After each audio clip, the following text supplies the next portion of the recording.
Yes, we are back in live once again with Champions of Javrok. Alright. Let's bring it in. Hey. So, today we got a picture made by our one and only 5. Look at this picture, it's so nice.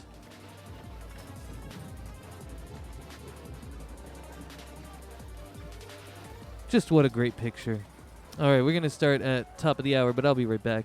What's up, everyone? We got 5 to 8 minutes till we start.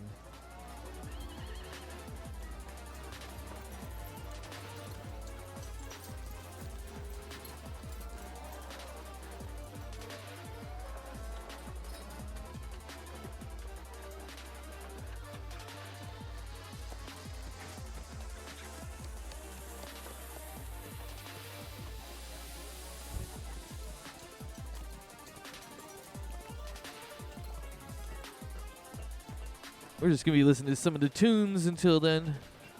What's up again, friends?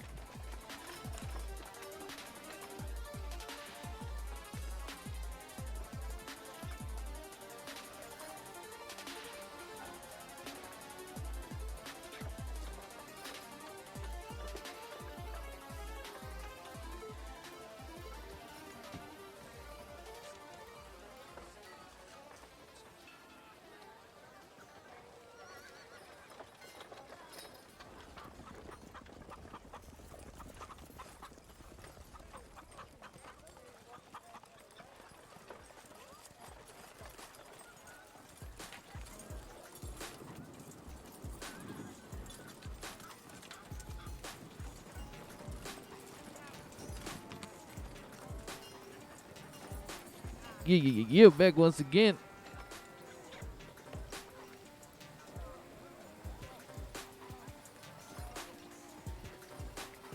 Like I said, we'll be starting right away here. 5-ish minutes. People are already online, ready to go.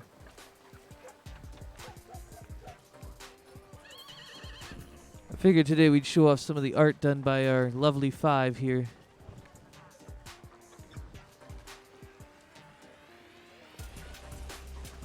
Yeah. What's up, everybody? What's up, meow?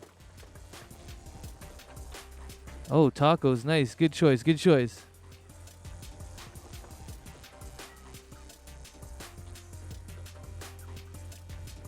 Yeah, so 5 is our Dragonborn. She's our monk.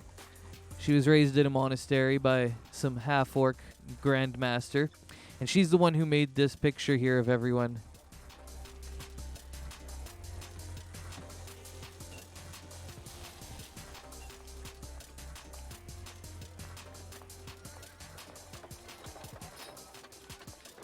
Man, I wish I had some tacos right now, kittens. That sounds really good.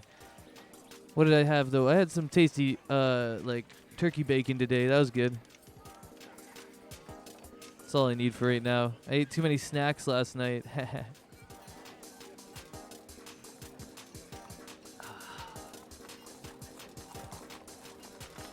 Alright, well, I'm getting everything ready.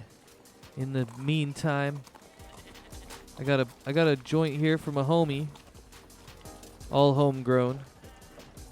Tacos are everything. Yeah, my homeboy and I used to do a Taco Tuesday every now and then. He was a DJ too, so he would come over and we'd spin tracks and we'd make tacos.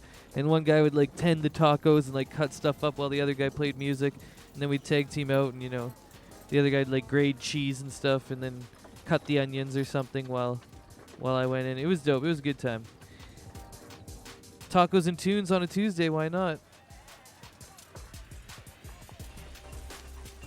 But yeah, today we're gonna be doing a little bit of D&D stuff, and we're gonna be missing some people next weekend for not Black Friday, but American Thanksgiving. That's what I'm thinking about. American Thanksgiving. So yeah, American Thanksgiving's next weekend, and I know that 2 of my players who are Americans will be gone, for sure. A couple of us are Canadians, so no worries there. So I might try and do something weird today. No spoilers. With their characters. I'll leave it at that. But I might be fucking with some people near the end of the session, or maybe even midway through. We'll see. We don't know. But essentially, I want to go ahead and try and set it up so that they're not here for next session. Dun dun dun. Who knows where they'll be, though? Who knows? I mean, I've got lots of ideas. Anyways, I'm going to be probably dropping another bit of music here at the end of the year. A third and final EP from that 86 range again. Kind of like that D&B slow glitch hop. Maybe even like that hybrid glitch hop trap area. But mostly just D&B. So yeah, keep your eyes out for December. That'll come out and, well, that'll be good. Actually, I wonder if I could play one of the tunes now. No, but I'll play a dubstep track I've been working on. We can listen to it in the background. This one's a work in progress. Anyways, I'm going to jump back over to my peeps and get ready to go.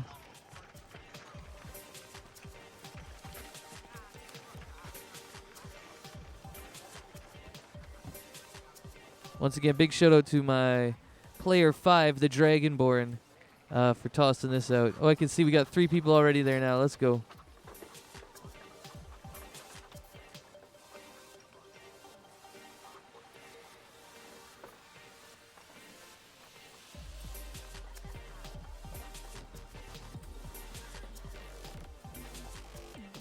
All right, I'm going to start bringing the music down.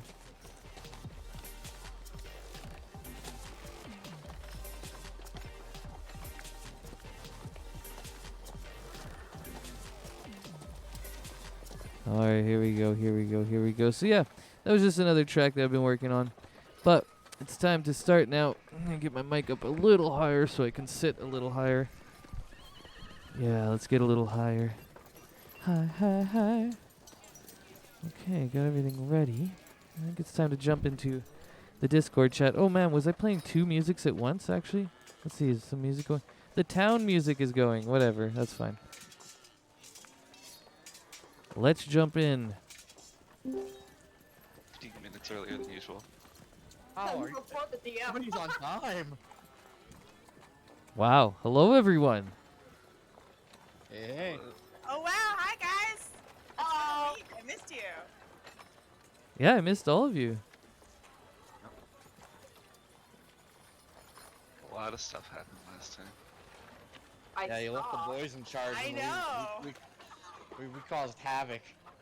You did! Oh my god, I will never forgive you guys for having the like BDSM scene be when I wasn't here. I know, right? I was like, what the heck, guys? That was hilarious, and I was dying. Also, there was another part that I was like literally in tears. I don't remember. It was sometime towards the end. It was like something to do with Beryl. Oh, the cup on a string thing. Yes, that was it. It was the cup on a string. I'm like, of course his message is a cup on a string. Oh god, I was dying. I'm dead. Yeah, I finished watching it last night, and I was just like, oh my god. I wanted to be in it so bad. Yeah, it was a wonderful session, honestly. There was a lot going on. I was like, there was times my jaw was just on the floor. Yeah, and I'm like, of course you guys have like, ooh, here's a nice big conversation about somebody's backstory. Oh, and somebody else's backstory. When I'm not even there. Beans were spilled. Right? Somebody spilled beans. Yeah, it was wonderful. I'm just saying, anticipate 5, being like, oh, weirdly enough, I don't know why I didn't mention this earlier, but, Now it's like a domino effect, yeah, that's what you'd like to think, wouldn't you? Well, we'll see. Everyone's backstory. I went back and read the recap this morning. The recaps this morning when I got home from work, and I was dying on recap 12 and it said Globuk had to pay 100 gold because he didn't have health insurance. Yeah, that's rough, buddy. Yeah, literally dying. That's weird. Literally dying, yeah. Although I have decided that, like, my just general rolls were much better because the DM was rolling them. Hey, maybe I got a lucky touch. Who knows? Like, seriously, I killed 2 different people and I managed to grapple a guy twice. Like, that never would have happened if I had been the one rolling it. Yeah, the strength checks were awesome. You were tossing those big old orcs around. I was, man. I was. It was awesome to listen to. Also, I was just impressed with the DM's impression of you. Yeah, it was pretty good. Also, his version of Ileana was, like, really spot on in some spots. I was like, oh, that's weird. Oh, thanks, guys. Maybe I'm getting a little better. Especially the being almost useless in combat one. That was spot. Oh, burn. Oh, you missed us. I think that was just my rolls, man. I was just struggling with the rolls with Ileana. I got all the luck, sorry. Apparently. 5 took the spotlight. Those orcs have had some pretty crazy will saves. Yeah, yeah. Yeah, every time a wisdom save came up, they were like, nah, you're not funny, Barrel. Who'd have thought that, like, orc assassins would be that wise? Yeah, who knew? Have no Maybe. sense of humor. They can't understand the insult. That makes sense. Yeah. Yeah, that tracks. Is it like a Drax thing where it's like they take everything way too literally? I would catch it. My reflexes are too fast. Oh, that was good. They're literally the anti-barrel.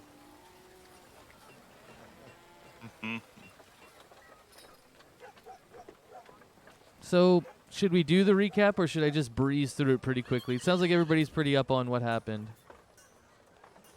Yeah, I mean, go over it for the audience. Okay, well, I'll breeze through it for the most part. I don't think we have much of an audience for the most part, so I'm not worried too much about that. I just kind of want to jump into it today. So yeah, we met with the Reeve, and it was kind of tense, and then after that we talked with Grigor and Atala, and they kind of had differing views about what you should do. You know, Atala was like, let's kind of do some spying and asking around, and Grigor's like, let's deceive her and do some intimidation or something. And you guys decided to go with Atala for that, and kind of go, or at least the route of speaking to people and doing some spy work. And yeah, you guys were on the way to the monastery to do some asking around, and you got jumped by some orcs, and basically you guys beat the orcs, and after that you found out that Globuk was on the run from his backstory. He let you know that he had, the first time he kind of encountered a rage was when he was being taken care of by an innkeeper, and some people came to find the innkeeper to pay these debts maybe or something. They were asking for money.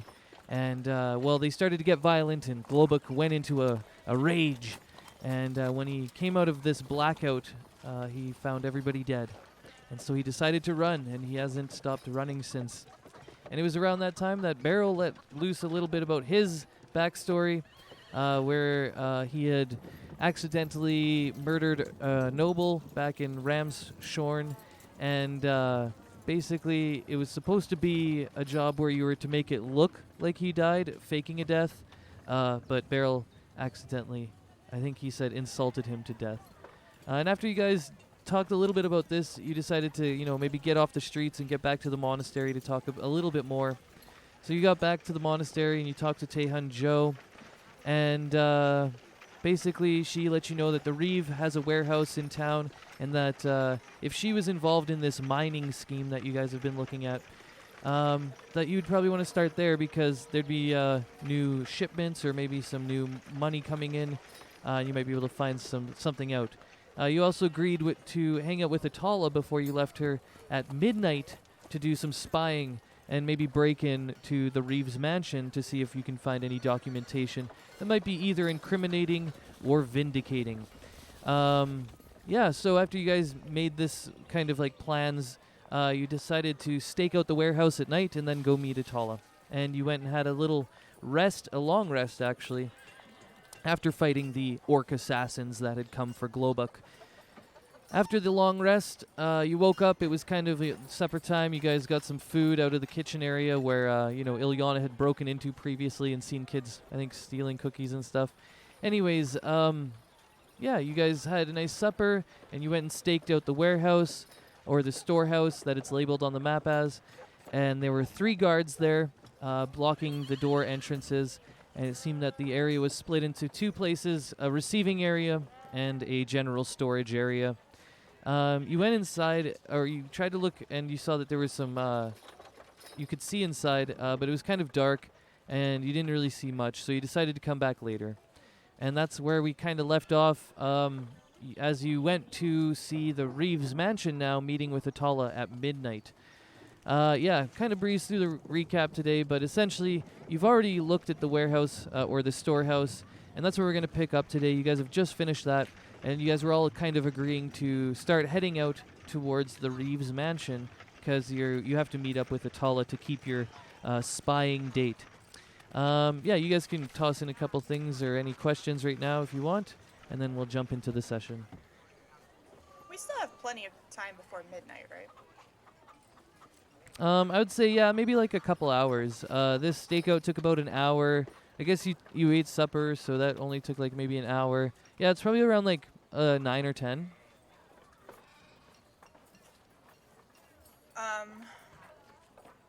Would I know what time Bits and Bobbles normally closes? I would say that Bits and Bobbles normally closes like before 10, probably around like 6 or 7. But Errol is a friend of yours, so I mean, if you really needed something, you could try and use your relationship with Errol and see if you could go after hours. You know, you might be intruding on her. Who knows? Okay, well, 5 wouldn't necessarily worry about that. Or at least wouldn't until after the fact. Okay.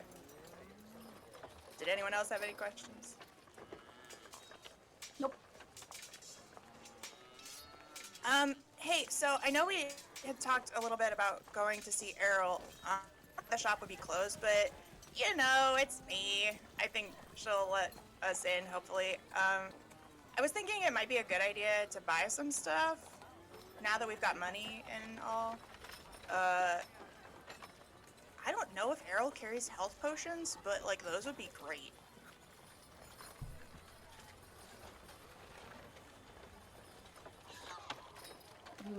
That's fair. We should go check out the store. Yeah, plus I just want to see Errol. I don't know if we could necessarily afford health potions.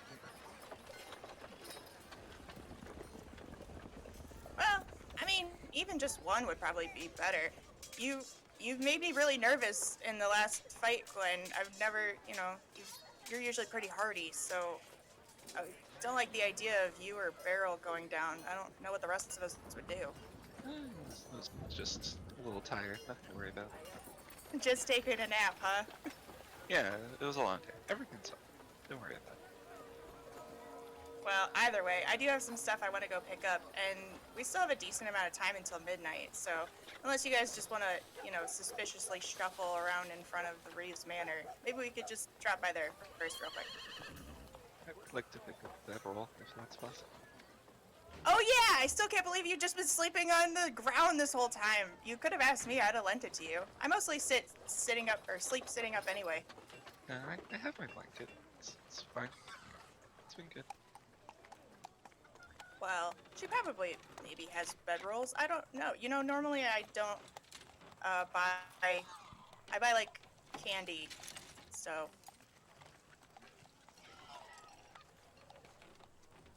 Oh, Wait, at least she you does know eat. she has candy. That's important. I just went ahead and added it to her shop right now. If you want to see Errol's goods, you can also just click on her character sheet in Die Shield characters, and it should come up with all of her prices and items. Okay. Weirdly enough, I do feel like she has bedrolls. Just now, it just came to me.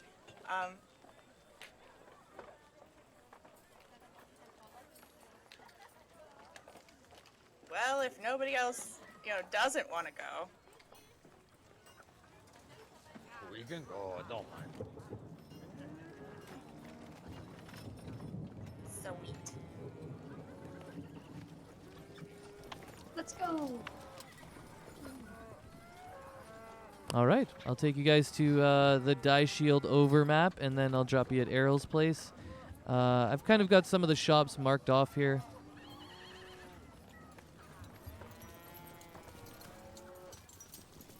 Boop, you have made it to Errol's. On the walk there, is there any chance that I could I could be sort of towards the back and grab Glowbuck to talk to him? For sure.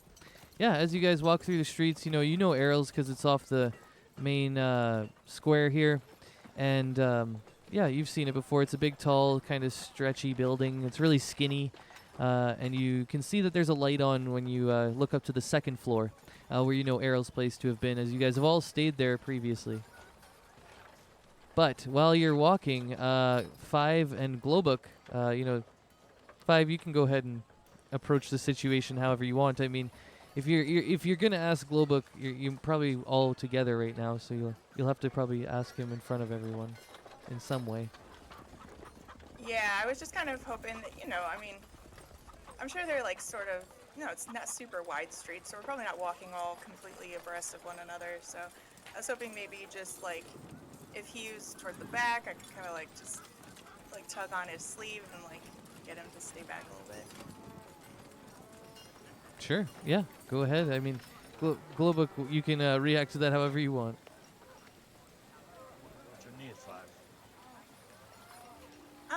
Hey, so are you feeling okay after earlier? Well, I mean, I feel mostly bad about not telling truth to you guys in the beginning, but I'm glad that I mostly was worried because I was afraid you would, judge me and not like me anymore because of the things I did. Yeah, I was afraid that maybe you were feeling about that. I mean, Gwen was pretty great. And I think she said what most of us were thinking, but I just, I took some time to think about it, I guess, after earlier. And do you remember in the woods a couple days ago when we were trying to decide what to do with that orc? I remember. Well, Atala said something that it was something basically if people murder people, then they just don't change and they're murderers forever, Oh yeah, I think I do remember her saying that. Yeah, and I just couldn't kind of stop thinking about that, especially when you told us about that, because I feel like it was sort of a heavy statement, but I don't want to believe that if people murder somebody, if it was an accident or something, that you're completely irredeemable. That doesn't seem fair, right?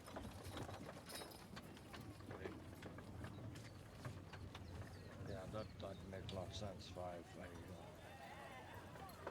I agree, but it's a lot, it's very heavy on me.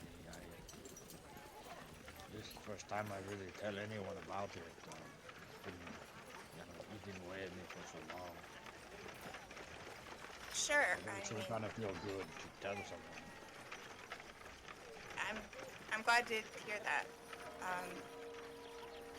Five just kind of pats Glowbook on the arm. It looks like they want to say something, but then they just kind of shake it off, and they're like, "Okay, well, I'm glad that you could tell us and that it felt good. That would be a really nerve-wracking thing to tell people, I think." I just hope that we can stay out of danger and not put us in more danger because of me. Five kind of lets out like a barking laugh and is like, "Oh, don't worry. I think we're doing a pretty good job of putting ourselves into our own kind of danger, so, that one's not on you." I mean, when orc come jumping off building, it might be for me. Okay, well, if that happens again, we'll probably chalk that one up to you. But who knows? I mean, orcs could be sent after us because of Barrel's thing.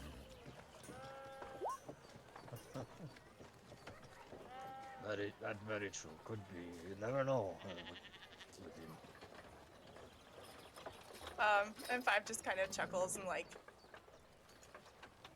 gives kind of Glowbook just a nod, and then sort of spots Errol's shop in the distance and kind of runs up like, "Ah, sweet, we're here. I hope she's not, busy. I don't know what people would be busy doing in the night anyway, but." Ileana just kind of chuckles to herself.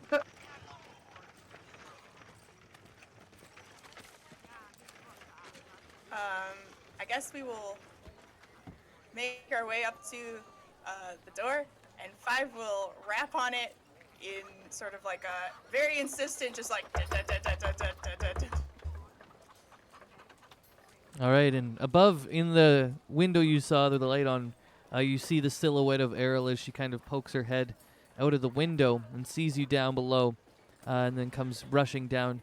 It takes her, 30 or 40 seconds as she's, kind of grabbing stuff and putting on different clothing. And she comes down and she's kind of just wearing a large, cape and some, basic gown beneath it. And she kind of looks towards you, Five, and she says, with a curious look, kind of a raised and cocked eyebrow, "Oh, Five. Oh, it's a little late.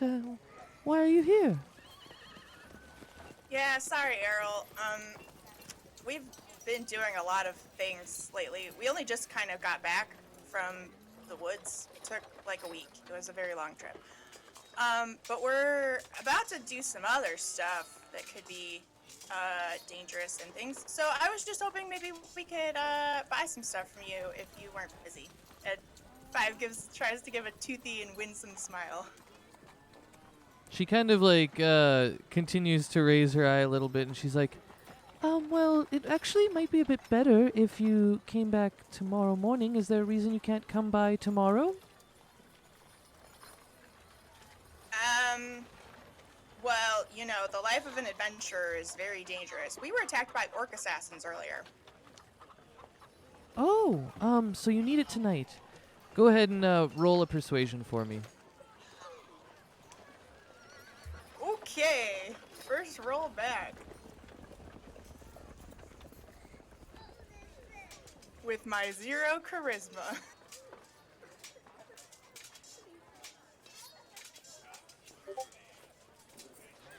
Sounds about right. Jinx. Creepy. I'm sorry, Five. I'm actually a little bit busy and preoccupied tonight, and well, I understand that you have to do something, but maybe it could wait. But come back tomorrow morning, and I'm sure I can help you and your friends get whatever they need, even with a little friendly discount. And she kind of gives you a wink and begins to close the door. Ileana's gonna just kind of quickly shove past Five and just kind of stick her foot in the door. Oh, pardon me. I said I was not open, miss. I'm sorry. Tomorrow morning isn't exactly guaranteed for us. Is there any chance at all that we could, get your wares right now? It's kind of an emergency.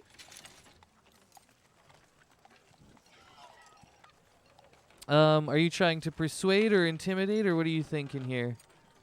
Persuade. All right, this time I'm going to give it with disadvantages. It's a second crack at it. Yeah. Persuasion, right? You betcha. Well, you did slightly better than me.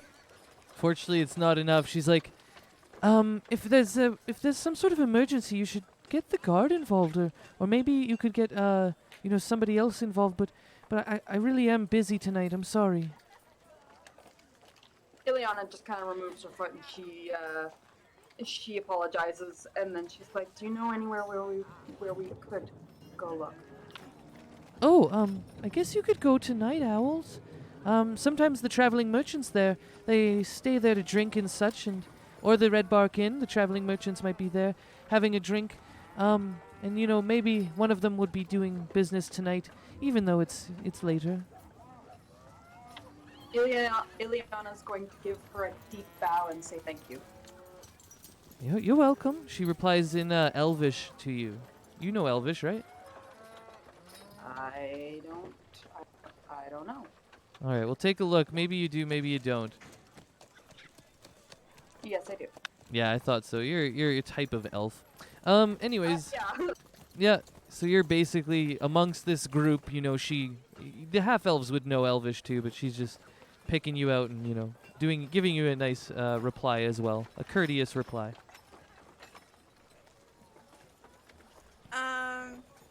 Okay, well, sorry, Errol. I didn't know if you were busy or not, but we'll see you again maybe tomorrow, hopefully.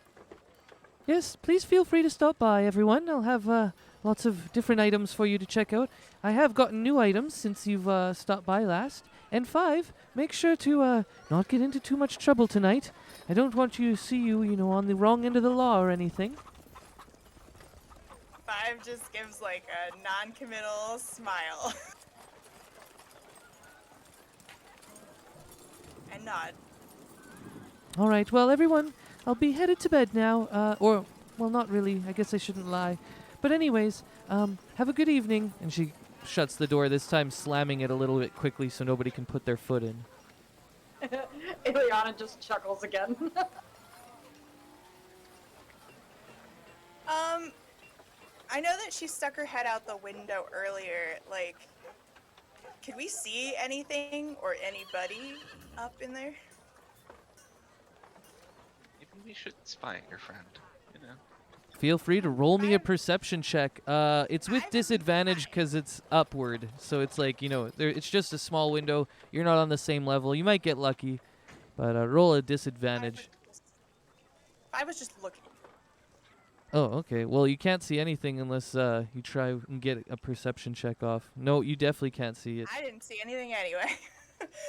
It could be something. I You never wasn't know. looking to be nosy. I was looking to be nosy because I'm the player, but 5 wasn't. Sure. All right. Okay, well, do you guys want to go try the bar to see if any of the merchants are there? Can you go to the bar? I'm always ready to go bar. Oh, Yeah, I mean, let's try it. I'm an adult. Like 5 stands up, like straightens her lanky 6-foot frame.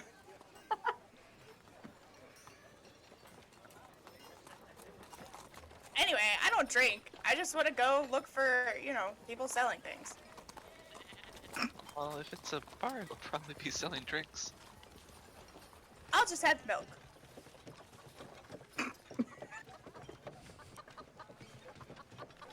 Embarrassment continues. Alright, let's go. Let's go! 5 just grabs Gwen's hand and starts walking through off to the Night Owl. Yay! Is All that right. something you actually say, Gwen? Sure. 5 accepts your enthusiasm. So, I'll be taking you to the Night Owl as you weave through the nighttime streets of Die Shield.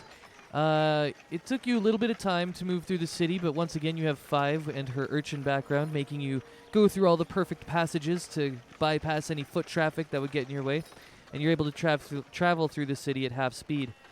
or twice the speed, I guess I would say, half the time. And you get to the Night Owl. Some of you have been in this bar before. I'm trying to remember all of them, but I definitely know Globuk and Gwen first met in this bar. And now I have a map for it, so I'm just looking it over right now to make sure there's no spoilers, nothing. Everything I want is in perfect condition, and then I'm going to drop you guys there. As you come down this, stinky little alley, nice and tight and skinny, and you see the sign that Globuk and Gwen have seen before that says Night Owls. The very first instance of Gwen trying to convert somebody was in this bar. Poor Globuk, like 0.5 seconds after they met. That was a hilarious time. That's true. First time on the screen. I fully acknowledge that Gwen's been doing this for a long time. How old is Gwen? I suppose we don't know, but I want to know. 25. Okay, so not terribly old. And that's pretty. I mean, how long do half elves live? Longer than normal, right? You can look it up in the ages. I'm actually just going to have a quick hoot here and get ready with my voices and Lafa and everybody. But yeah, there's the handout for ages now. And I did make another handout actually for moon phases for you, Ilyana, because at one point I told you what moon phase we were in. I now have like a total moon phase for our whole world now. Perfect. Nice. Oh, okay. Well, shit. And Gwen's like quite young for, half elf.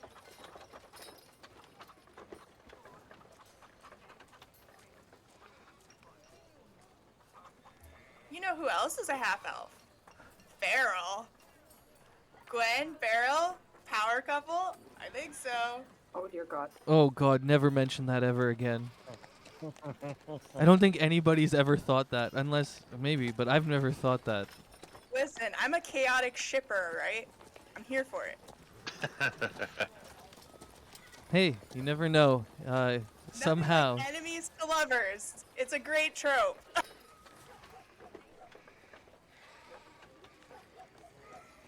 All right. So, you come down into the bar. You know that there's sort of like two entrances. It splits off to the left and the right, or in this case, to the top and the bottom. It looks like tonight it's pretty empty.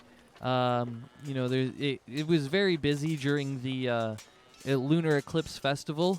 It's not nearly as busy now. But you guys can walk around and see what's up. You can go whatever way you want, and I'll let you know kind of as you go past the different hovels. Who might be in different places, like these little, I call them hovels, I don't know, the little bar areas where people sit. Yeah, and there will be, once you get to the bar, we'll start with this guy probably. I was like, is that Santa Claus? Globuk just beelines for the bar. Yeah, if you guys want to not beeline to the bar, that's fine, but it looks like Globuk's going right to the bar. I've never actually been in here, and Five is just kind of like looking around curiously. I've never really had any reason to. It's very smoky. Yeah, maybe you should stick by one of us so you don't get into anything inappropriate. Like what? I know this is the kind of place where the less savory people of the town might congregate. Oh. Okay, well, I'll stick with you guys. And Five throws an arm around, one around Gwen and one around Beryl. Sure, Carol wants to go drink and not be near me. Right?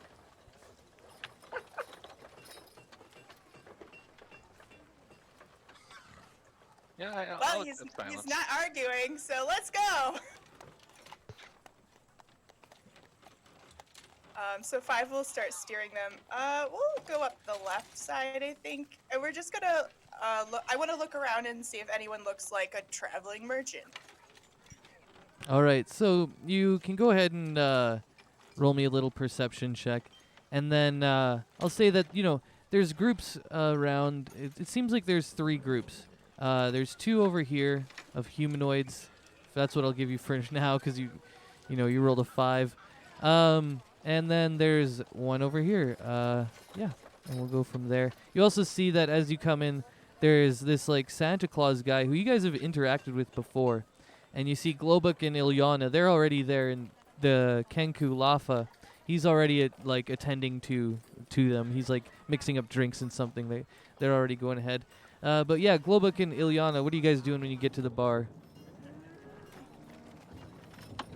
I'm gonna order a drink, and I'm also going to run perception on the bartender. All right. Yeah, Lafa kind of looks at you. He's like, what can I get you?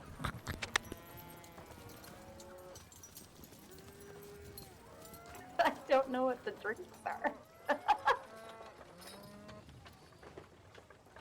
Well, we've got a special today. You want a special? Sure. Sure. Ooh, all right. Well, the special is a mind flayer.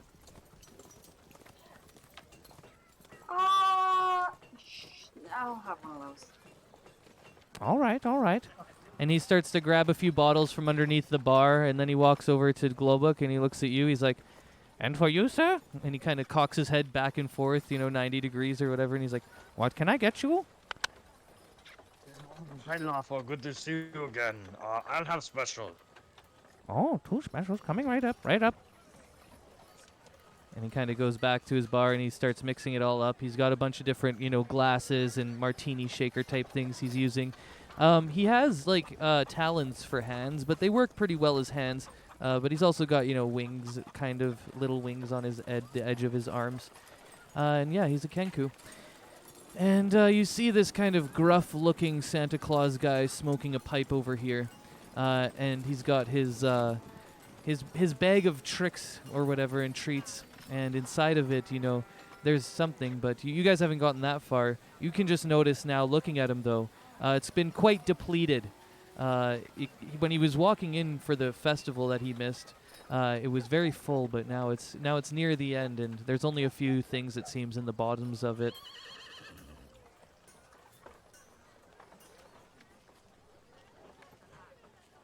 Oh, hey, wild man, is that you again? Oh, That's just what I called him when I saw him before. I think I remember you. You were the half-orc we crossed. You were like one of the first people I saw coming from the traveling that I had. It was very difficult, but I do remember you. Let me see. Where were you headed? You were headed west somewhere. Oh, yes. How did your travels go? What you were trying to do? Did you get your quest done? Oh yes, I ended up at the monastery. I mean, I didn't have the presents for the children on the festival, unfortunately, but the kids at that orphanage, they took it anyways, and it was just as good as any other day. So, I guess it all worked out in the end. Oh, I'm sure they were very happy just to get presents. Yes. Now I've got to get back to Cold Shade, though. It's a bit of a tough journey, and, well, it's going to be tough to get back, I know. But I'm ready.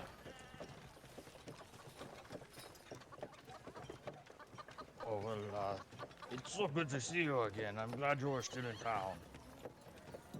Yes, and how did your journeys fare? What were you doing again? I couldn't really remember.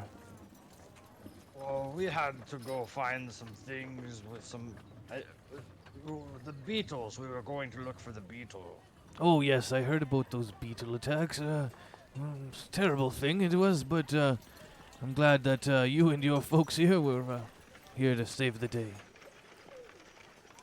Yeah, it took a long time. We had lots of problems with some weather, but, we're back now. Wonderful, wonderful. And are you traveling north at all? Going to Cold Shade? I could maybe use some traveling companions if I head that way. Oh, I I'm not really think we're going. I don't think we're going to Cold Shade, at least not right now. Right now, we're actually seeing if we can find a traveling merchant. You don't know any traveling merchant, do you? Oh, well, not really a merchant, but I am trying to get a little gold for some of the things I have around here. Maybe I could interest you in a weapon. You seem like you're a bit of a fighter. Well, well, yes, maybe, but give me 1 minute. Let me call my friends. And Globok puts his hands on over his mouth. He goes, "Hey, son, come over here. Gwen, you two."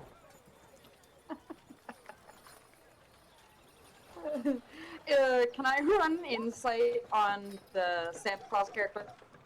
For sure, please do. Yeah, I love it. I love insight. At some point, I might start doing the whisper thing too, where I give one player a direct information, and then I don't give it to everybody else. But at a 10, you just seem like he's on the up and up.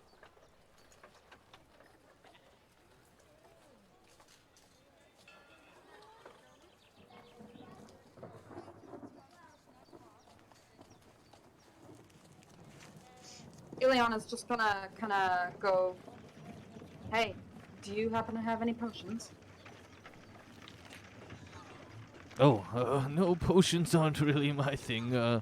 But you know, there's a potion master in Cold Shade or Candace, and I don't really even know if there's one here in this small town. But those places could get you such things.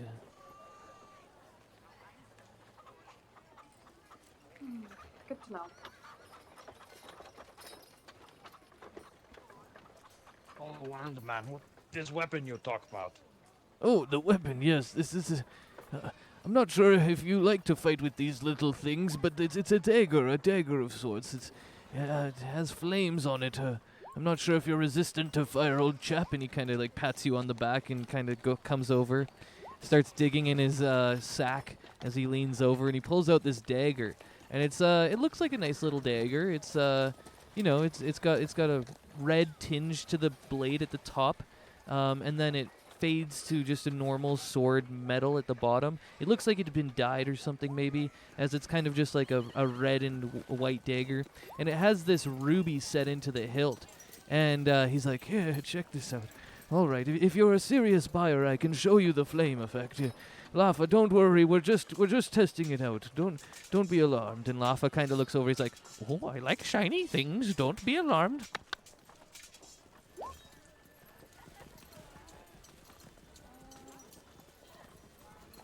Yes, I am interested. I'm interested. It's very, very pretty knife. Very pretty nice. Can we come over at this point? I want to see the cool flaming dagger. Oh yeah, when he called you over, that was like a cue for sure. Oh, good deal. Okay. I didn't see shit on the way over because I was too busy being like, ooh, a bar. Yeah, you just saw 3 groups of people of humanoid on, origin. Oh, the wild man showing me knife.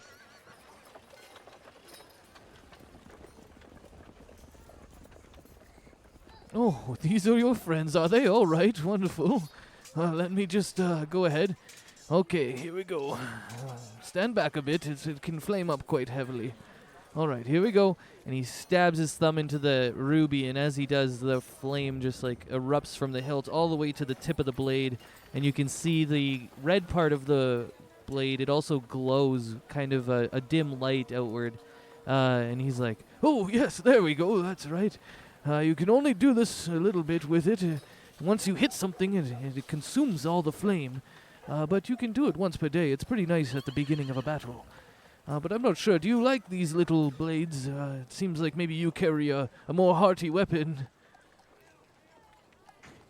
I carry it as a bigger weapon. You got anything else in that bag, wild man? No, well, maybe not something you'd enjoy, but I do have one little thing. And he kind of holds up a little ball, and he like presses the button on that, and it lights up 15 feet around, and it's just like a white light. He's like, "I don't know if you've seen these, but it's just a simple light bulb. And, well, if you like light, you know, I don't know. Looking at your Dragonborn here, I doubt they have dragon, any sort of dark vision. You probably have it, my orc friend.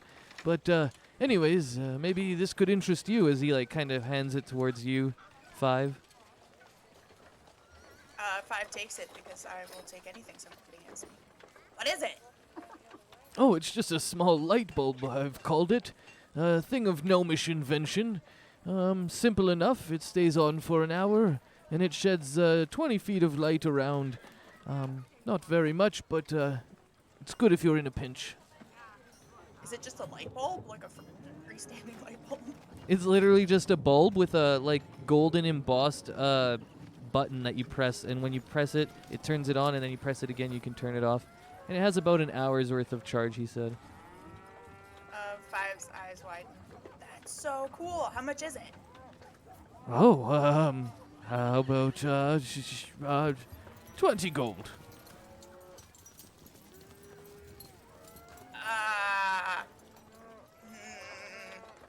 You know, I don't think we need that. 5. But it's so cool, Gwen. And I'm tired of having to go into caves and be like, Gwen, can you light up a stone for me? Yeah, but I don't mind, and you can do that for free. Yeah, okay. And looking very much like a kid at a store whose parent just told them to put something down, 5 begrudgingly hands the light bulb back to Mr. Santa Claus. You can buy the knife if you want. I mean, that thing is really cool. How much is the knife?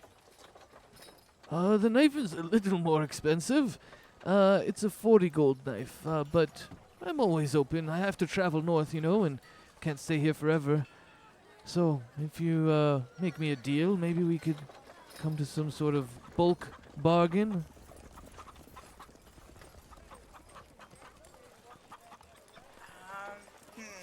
Yeah. See, we used to have more money, but then we got robbed by... Well, actually, we got robbed by a lot of people. But most recently by, like, a Rakshasa guy. So we don't have as much money as we used to have. Interesting. Yes, it seems that things are a little odd around the old empire now. People getting jumped everywhere on the roads and such. It's quite terrible. Yeah, definitely be careful. He just stole money and magic items, so you might be a target. Oh, interesting. Well, I have been traveling through the wilds and not really along any of the main paths, so unless he's coming deep into the forest to hunt me down personally, maybe I won't encounter this kitty cat man you said, hey? Oh yes, I call him Kitty Cat Man. I don't like Kitty Cat Man. Yeah, He was That a was my crag. time.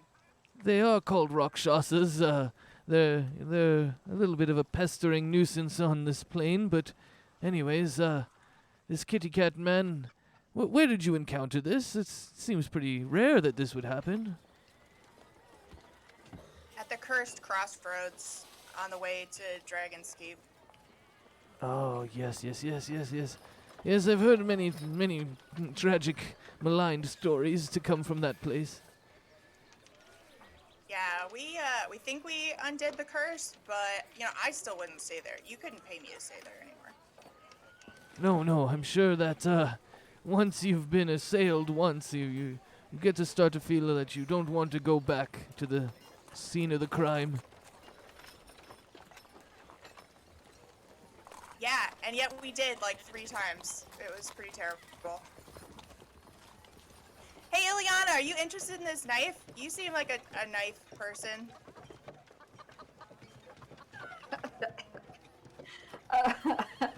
Ileana just kind of like raises her eyebrow and she's like, "Oh, that's not really my color." I think you'd look great with any color, Ileana.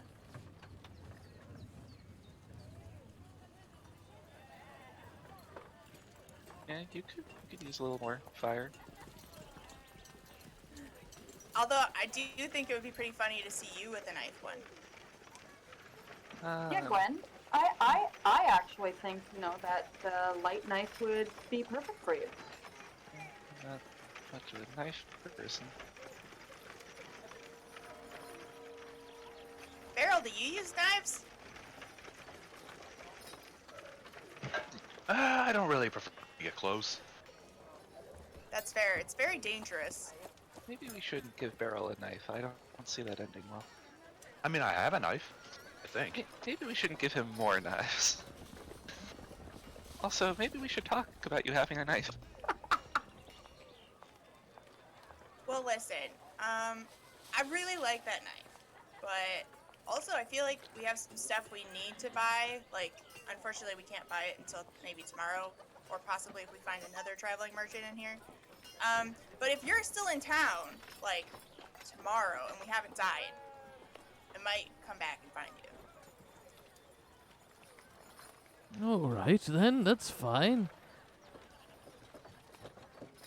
Also, sorry, what was your name? Oh, yes. Everybody always asks my name, but it's always after we're done our negotiations. My name is Dret Moraz.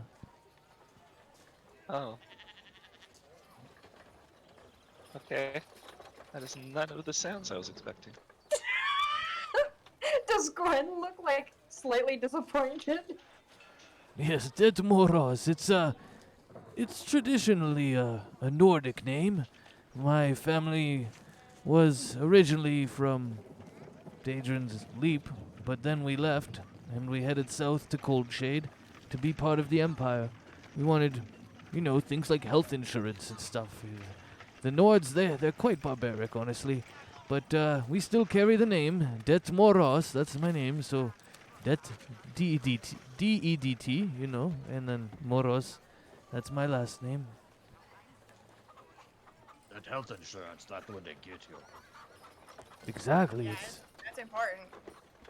but I mean, there were other reasons for coming to the Empire. The Nords, they're a bit purist in their beliefs. They think that humans should not really interbreed with other friends like yourself. And he kind of pats Globuk on the back. He's like, I see you have a little bit of our human blood in you there, sir. And, I just have to say that I don't really agree with the practices of the Nords, and that's why many of us end up coming south towards, warmer climates and nicer people, I guess.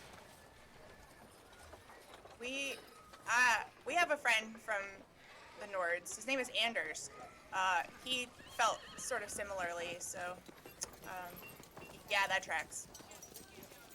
Yeah, it's unfortunate, but a reality.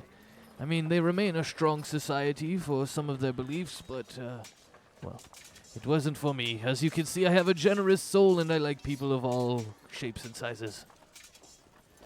Yeah, so you moved down here, and now you give presents to kids. Exactly. I actually stopped by the monastery there where the orphans live, and delivered all my gifts, and even though I was a little late, they seemed to really enjoy them. How long have you been bringing toys to this monastery? Every 11 years, I guess. It's usually just on the lunar eclipse. So, if you were there 11 years ago, maybe you would remember me, but if not, then it would have been before your time, I guess. Oh, yeah, I must have just missed you. But I know that when I was a kid at the monastery, I would have enjoyed a toy anytime. Yes, exactly. Even though I got held up by a few beasts in the wild, I still made it here, and that's what really counts. So it's quite impressive that you managed to make the trip on your own. Yes, I've been holding my own in these wilds for quite some years, and he kind of strokes his big white beard. He's like, I think, now I know when to fight and when to run. That's something we should probably learn.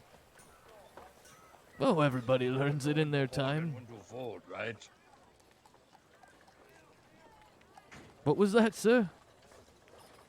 Oh, sorry. Just thinking out loud, I said you have to know when to hold and when to fold. Oh, yes, exactly, like when playing cards or something.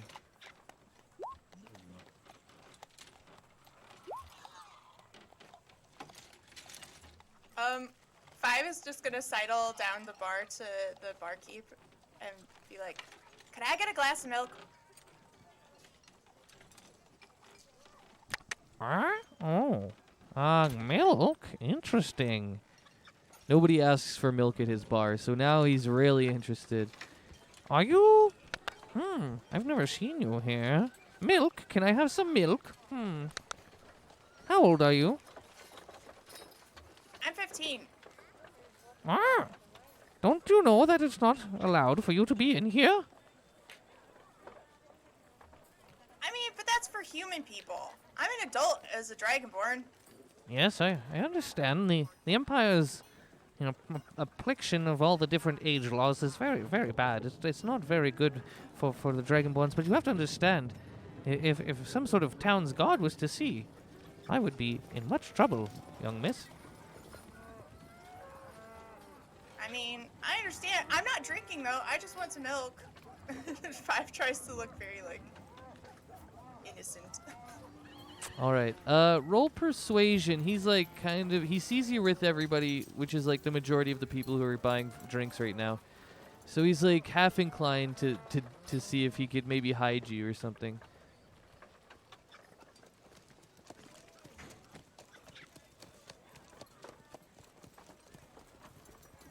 Wow.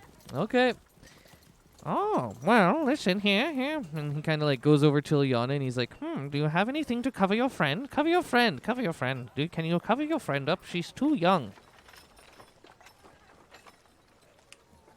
Yeah, let me see what I have. Now for you, Miss Dragonborn, you have to buy my milk. But it's not going to be milk. It's going to be ale. And you will buy it for the same price as everyone else. Okay. I have no milk. And he kind of starts pouring you an ale. And he's like, here's your milk. 2 gold. Dang. Okay. And 5 will give him the money. And he's like, oh, yeah, shinies. Thank you. And he tosses them over into like a coin cistern? I don't know. One of those big mugs. For disguise self, I can't disguise other people, right? Maybe take a look at it. I actually think it's in the line self, but maybe. How do I take a look at it? Because the last time I didn't do that. Okay. Hey, Barrel coming up big. Barrel may have that spell as well. Yeah. You make yourself, including no, it's just yourself. Yep. Yeah. Yeah. I'm actually really good at disguising myself, so if somebody just has like a bit of a cloak or something, I think I can make it work. Yes, and if the guards come in here, you have to leave immediately. Try and sneak out very, very stealthily. Yeah, I have proficiency with disguise kits, so. I don't know if I have a disguise kit. I have some extra, like, priest vestments. All right. Well, Yeah, since maybe you I- have disguise kit, actually just go ahead and roll it as you guys all put together. The kit usually has stuff in it. I'm thinking, and you'd be able to make yourself look a little older with your kit. Oh shoot, I didn't mean to click that. You wouldn't roll it with strength, but I was trying to ask what I would roll it with. I'll give you like wisdom or dex, I guess. I really have never used this, honestly. How well can you apply makeup? Dex. How well can you make yourself look old? Wisdom. So, there we go. 17. Yeah, you look like you are now. Well, you tell me how you look. Actually, what were you going for? I remembered Gwen telling me about the Dragonborn that she, was with at the thing. So I took Gwen's like vestment robes and made myself look like a very distinguished Dragonborn servant of Palor. Wonderful. That's way better than I could have ever done. So I'm glad I asked. All right. So you are now like Gwen's little, also like a servant of Palor. Like you're her little acolyte almost. It looks like, because she's way more Palor looking than you are, but you're doing a good job. And Lafa looks at you. He's like, oh, yes, this is very good. You look like you both are very bright. Yes, praise the light. Praise be to Palor. And 5 like bows. Very good. Do you need a drink, And then miss? 5 like tosses back the drink that. Whoa, whoa, whoa, whoa, whoa. All right. Actually, yeah. Go ahead. Go ahead and roll me a con. Have you ever drank before, 5? I know you're a little young, so. Nope. All right. Go ahead and roll me a con. As you literally, you say just pound it back, unless like Gwen's gonna try and wrestle it out of your hands. I am Save. definitely gonna try to stop her from drinking. All right, you gotta beat my dexterity. Strength, Gwen. yeah, strength on your side, Gwen, and then you can roll it acrobatics with you 5. Would that be strength or athletics? You roll just strength check, and she can roll acrobatics or athletics. She's like, yeah, well, 5. You can beat her if you want. I'll leave it at that. I mean, 5 wasn't even thinking about it, so just like by the time I really realized that Gwen was like intending on stopping her, she already just like threw it back. All right, roll me a little con save. We'll just see how it affects you. It's not a huge one. It's your first drink, but it is your first drink ever, so.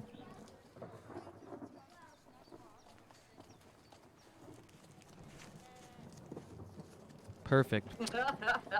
Exactly how you would expect. Yep. Over the next hour, you are going to gain the effects of 1 exhaustion, and I'm just gonna put it on you now. You don't feel it right away. It's gonna come on over the next. Oops! It's gonna come on over the next hour.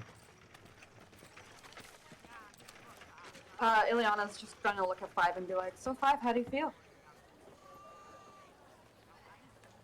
I mean, fine so far, I guess. That milk is bad. It's not I've- great. 5, that might have been one of the stupidest things I've seen you do. And that's saying something.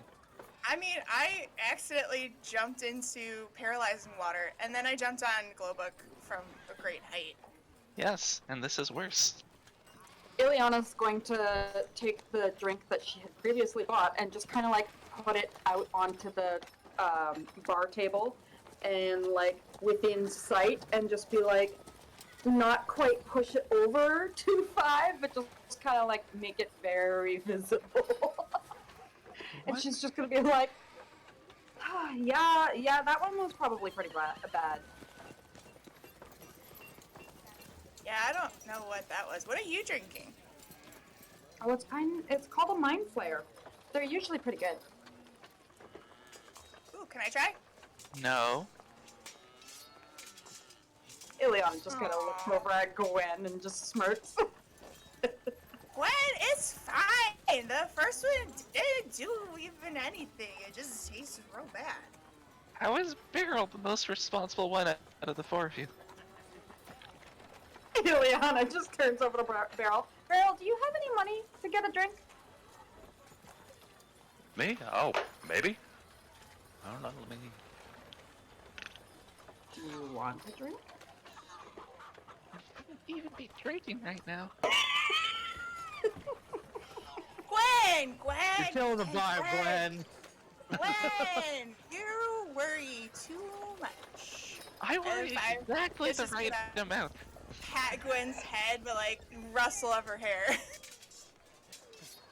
Gonna fix that quickly, and then... look, okay, I know this is exciting, and it's your first time in here, but you know, I have to stay focused. I'm an adult! I can drink! You are not an adult, okay? You don't act like an adult. Gwen! You don't. Gwen! Shh! I'm an adult! I can drink! You know what? Maybe legally you are an adult, but I don't think you're mature enough to make these decisions, okay? I don't know. If She I- looks pretty mature. Just blows a giant raspberry. Thank you for proving my point. Ileana, shut up. This is not funny anymore. What's going on down here? I've been talking with Wildman. 5, did you have drink? Glowbug! There you are, Glowbug! I missed you. Where were you? Well, As you're far on as my in side, the right? bar, 5.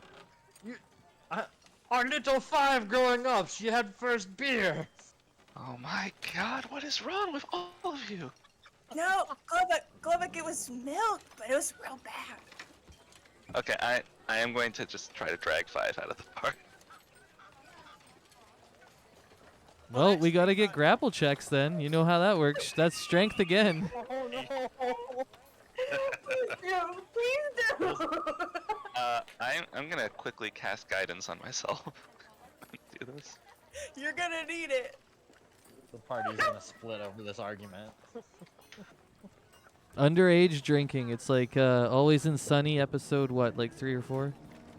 Gwen, Yeah. what are you trying to do? Are you giving me a hug? And Five will. Gwen's like trying to grab Five around the middle, and Five just is like, gives her a bone-crushing hug. Yeah, you gotta roll strength check or acrobatics or athletics.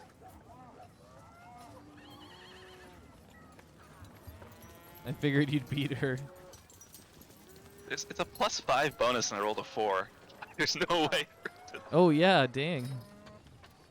Impossible. Yeah, Wow, you that's beat her. impressive. You know, hugs are nice, but yeah, maybe you'd like some fresh air. It is a little, you know, it's a little cramped in here. Maybe we should take a breather outside.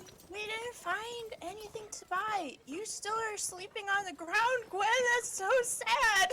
You see okay, Lafa yeah, jump up, and he's like, "Hey, you two, keep it civil. That's enough of that." Yeah, Five is just sorry, crying Lafa. onto Gwen's head. Five. Maybe we should just take a step outside. Like, take a moment, relax. It'll be okay. Let's go. Okay. Five just goes out with Gwen. I'm gonna like shoot, like the evil eye at Ileana. This is hilarious. You guys are like parents. It's so cute. All right, well, you guys can move yourselves away from the bar as you take an exit, and Mother Hen Gwen takes charge of her little pup. Oh, one last thing, Lafa. How late you open? Oh, we open until about 2 in the morning, yes. How late you open?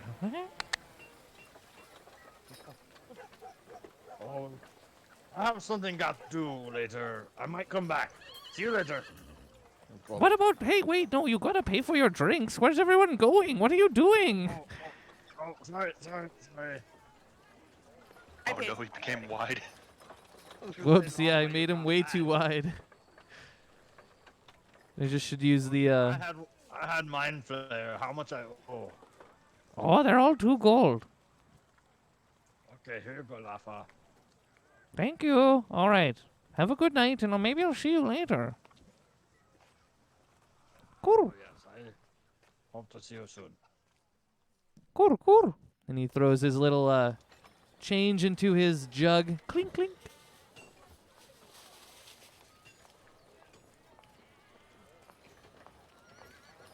All right, so who's outside and who's inside? Beryl, you staying? Oh, are they leaving already? Yeah, Beryl will follow. Oh, Beryl.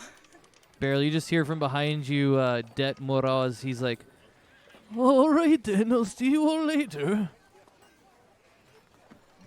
Man. Yeah, sorry we couldn't stay. I think Gwyn was getting claustrophobic. Global. Claustroglobuked. I don't know why it just sounded like that to me. That was great, yeah. Okay, so you guys are outside. You're in the alleyways. I'll leave you on the map for now. And 5, you're now feeling the effects of the liquor. It's kind of pouring through your veins. You can feel a weird pressure and sensation in your fingertips. Your tongue is a little bit numb. And you guys realize that there's about 30 minutes now until you need to be at Atala's place because you didn't have that much time to get here, get in, drink, whatever, so... What's Oh, wrong? come on, guys. We with got all to of go you? meet Atala. How did any of you think this was a good idea? What's wrong, Gwen? Look at 5! Ah, Gwen, One don't drink. don't be grumpy. You should smile. And Five like pulls her own mouth like open with her fingers, like. Alright, I'm going to fix this, and then we're all going to have a chat about how irresponsible all of you, except somehow Beryl, were. Wait, I was responsible? Well, you weren't irresponsible, and that's good enough. I'm gonna... I don't know if this actually works, but I'm gonna cast Lesser Restoration. One condition, I mean. Yeah, I'll give it to you unpoisoned, because she's poisoned with liquor, so you are able to restore her blood, you know, the same way that you've been able to, well, you've not done it yet. You've seen Atala do it before, where she cured some of the poisons that you guys got along your first trip. Now Gwen is doing that same process to Five, as she's able to remove the effects of the liquor. Wow, ow. That milk really wasn't good. Alright. Best milk there is. I'm going to take you guys back to Die Oh, Shield now. Are we done? Did we find anything? What happened? Leon's just gonna be like, note to self. Well, we learned that Ileana's a really bad friend. But other than that, We did? Excuse you. I mean, like, I didn't do anything, per se. I except encourage her to drink more. No, I just said that the Mind Flayer was usually pretty good. You asked if she wanted to try it. Aw. Did hey, I? it's okay. You guys don't fight. Don't fight. I'm fine. I just, had some bad milk. It's all good. Five, you need to be careful about what you drink. I know. Five looking chastised.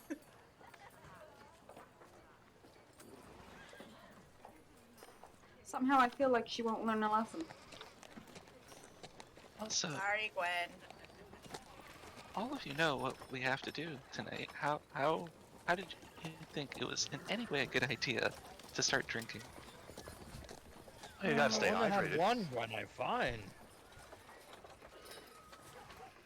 Sorry, that was just me, I guess. I'm not, super, used to drinking, because I don't drink. Yeah, so maybe not. Maybe don't try it for the first time half an hour before we're supposed to do what it is that we're about to do. And Five just kind of, like, nods sheepishly. Yes, okay. Speaking of, we should probably start heading to Ghost Town. Yes, we should.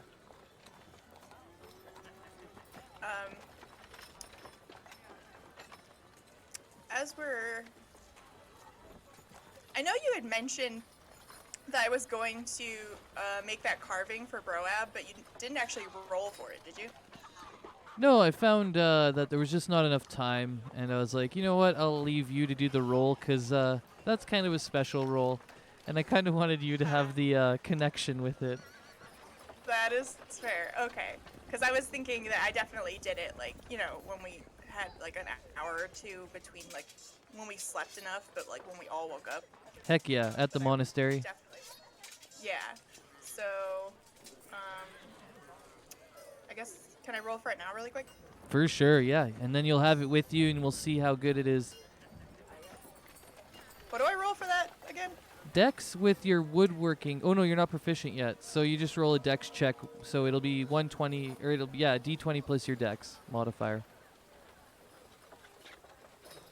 Oh, this is another pretty good one. 5, you usually pump out ones that are above 15, so this is pretty good. It's not as good as some of your other, like, really high quality works. But again, this is like a really good likeness. Anybody looking at it would immediately notice that this is Broab if they know Broab. Nice. So 5 is just gonna kind of, Jojo's gonna come out and sit on my shoulder and kind of look with me as I just kind of, I'm looking at the little statue that I carved and just kind of flipping around my fingers like, yeah, hopefully he'll like this. Awesome. Anybody else doing things while we walk under this kind of clear, starry night? Die Shield now around midnight. You know, it's still kind of vibing, but it's not as nearly as vibing as the festival days. Anything else you guys want to do? Yeah, Ileana's going to look at the moon. What phase are we in right now? I'm not sure, but we could just retcon right from the beginning, and you could choose one, and then we could start the new count, and we'll just go from what we say today. Alrighty. Yeah, because I remember I think I said it was like 8 days maybe, but I don't remember the exact, and I didn't write it down.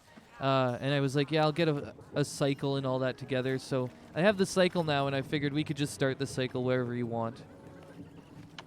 Can I roll for it? Sure. So it's a 20-day cycle, right? So you could roll. Technically, you rolled d20, right? Okay, that's what I'm doing then. All right. So we're in the 16 section. That would be the 4th quarter. And let's go to handouts, and you can find it there. And then so that would be waxing, I'm pretty sure. And then we would be on our way to a new moon. So it's almost coming up as a new moon, I'm pretty sure. Let me just go ahead and double check it before I say it. Yes, we'd be in the last quarter, the waning crescent as they call it. And yeah, we're at the last few days before the new moon. Yeah, so I'll start it with the 20-day count. And then I'll like develop this a little bit more. So I'll say you are 4 days away from a new moon.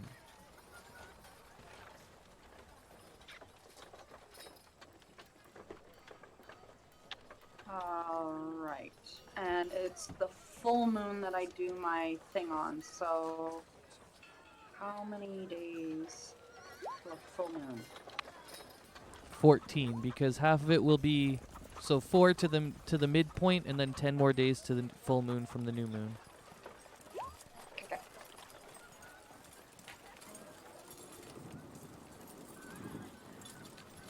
Yeah, don't you remember the joke about werewolf Ileana?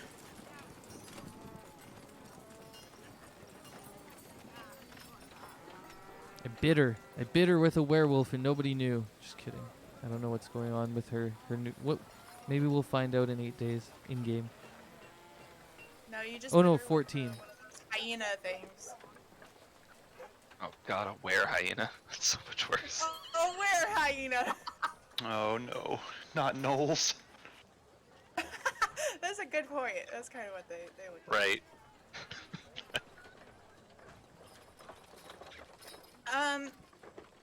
Do you guys think I could run by the hospital really quick? I just have to drop something off. Are you going to see Broat?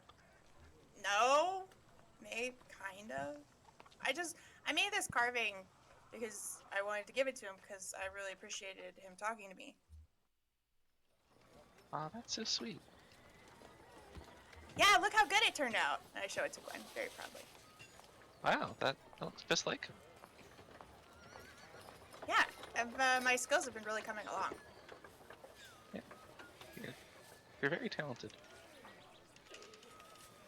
5 just kind of looks at you with like a little bit of surprise, and then just like looks very like warm fuzzies, like her tail's kind of wagging. Yeah, anyway, the hospital's right here, so we should have enough time for you to hand that off. Okay, great. I'll just be right back. You guys don't have to come in. I'll just wait outside. I don't want you getting ambushed by more orcs. Yeah, that's fair. I mean, you don't have to like go away, but just. Yeah, I'm just waiting outside the hospital. Okay. 5 is going to go up to the hospital. If I remember, it's like a multi-layered thing. It's like, are there any windows? Can I like see inside? Yeah, you could see inside on the first level. There are multiple floors. Okay. Do I see anyone on the first floor? Roll a From perception. outside? Go ahead and roll a perception. Nope. I can't see anything today. Okay, well then, since I can't see anything, 5 is gonna go in, but try to go in sneakily. Roll me a stealth. See if it goes any better than the seeing. Yeah, you definitely open the door with minimal amount of noise. And you seem, when you get in, it seems that nobody's been aroused or awakened, pardon me, by your entrance. Okay, is there like a check-in desk or like someplace that has like paper or anything Yep, like that? there was like a front desk, and that's where normally Broab would be stationed. But late at night, they're usually like upstairs tending to the people who are in there, if there are any. Okay, then 5 is going to go over to the desk, grab just a little side of a piece of paper or something, just scribble on it like, thanks, and then, write it F at the bottom, and then just put the little carving on top of it, and then just leave. Sounds good. Seems you did it without, anybody noticing for sure. Okay, and I come back out, also trying to be quiet and wave at everybody like, okay, I'm good. What did he say? He liked it. I'm rolling. I'm gonna roll insight on that. You got to roll deception on this 5.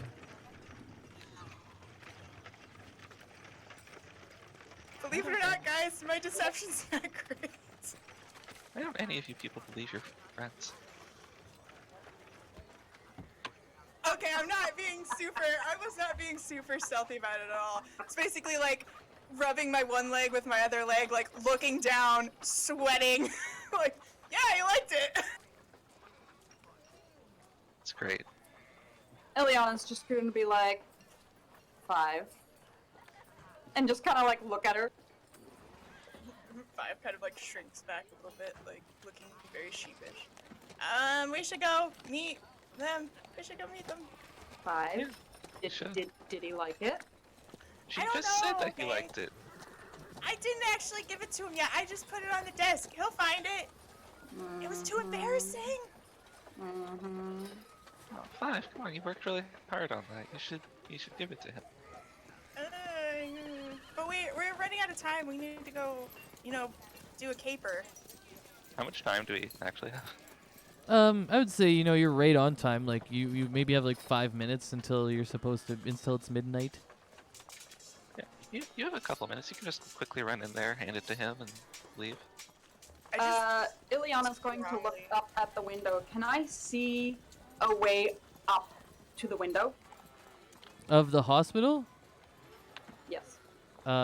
Yeah, but, yeah, you can see a way up for sure. Okay. Would that be stealth, acrobatics, athletics? Well, I'll make you roll both athletics or acrobatics and stealth if you're trying to go up there stealthily.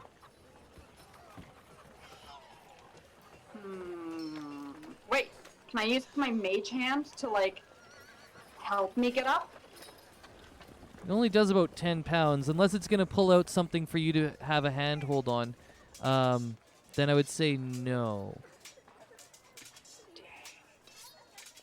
Okay, so what do I gotta roll again? You'll roll an acrobatics check just on the actual climbing, and then a stealth check to make sure that you are unseen as you try and climb up the hospital. Oh, no. All right.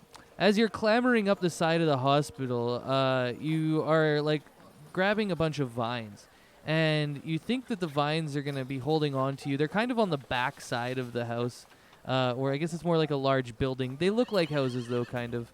Anyways, on the back side of it, you're climbing this nice wall of vines of ivy.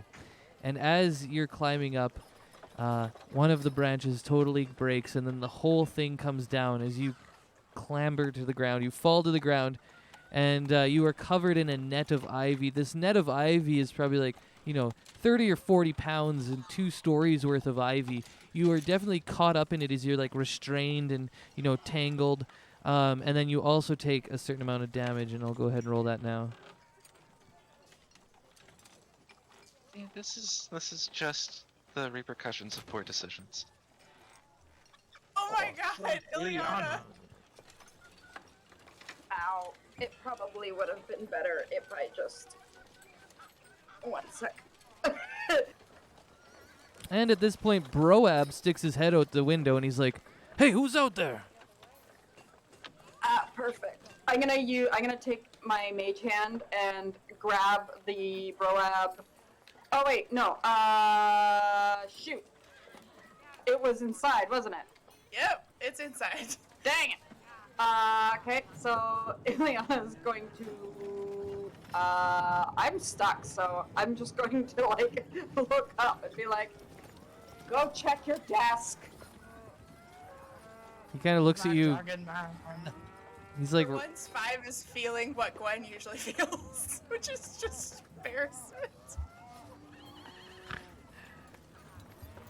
all right. So yeah, he kind of cocks his eye. He's like, why are you on the ground? What happened? Poor decision making. And I just kind of smirk over at Gwen. Yes, good. Maybe you'll learn your lesson this time, for once. Nah, that never happens. All right, I'll go check it out. But maybe do you need help out of there? I don't know. It depends on if Gwen and everybody else down here feels like helping me out. All right, I'll leave you to it. Five goes over and starts, like, pulling vines off of Ileana. Just, Rob, could you come downstairs for just a moment? He's already gone, Oh, okay, let's go. but he is downstairs now, assumedly looking at the desk where the carving is. Five, you should probably go in and talk to him for a second. Do we have enough time? No, you don't anymore. It's midnight. Ileana. Okay, alright. You could. I mean, Atala would just be 30 seconds, waiting. You're fine.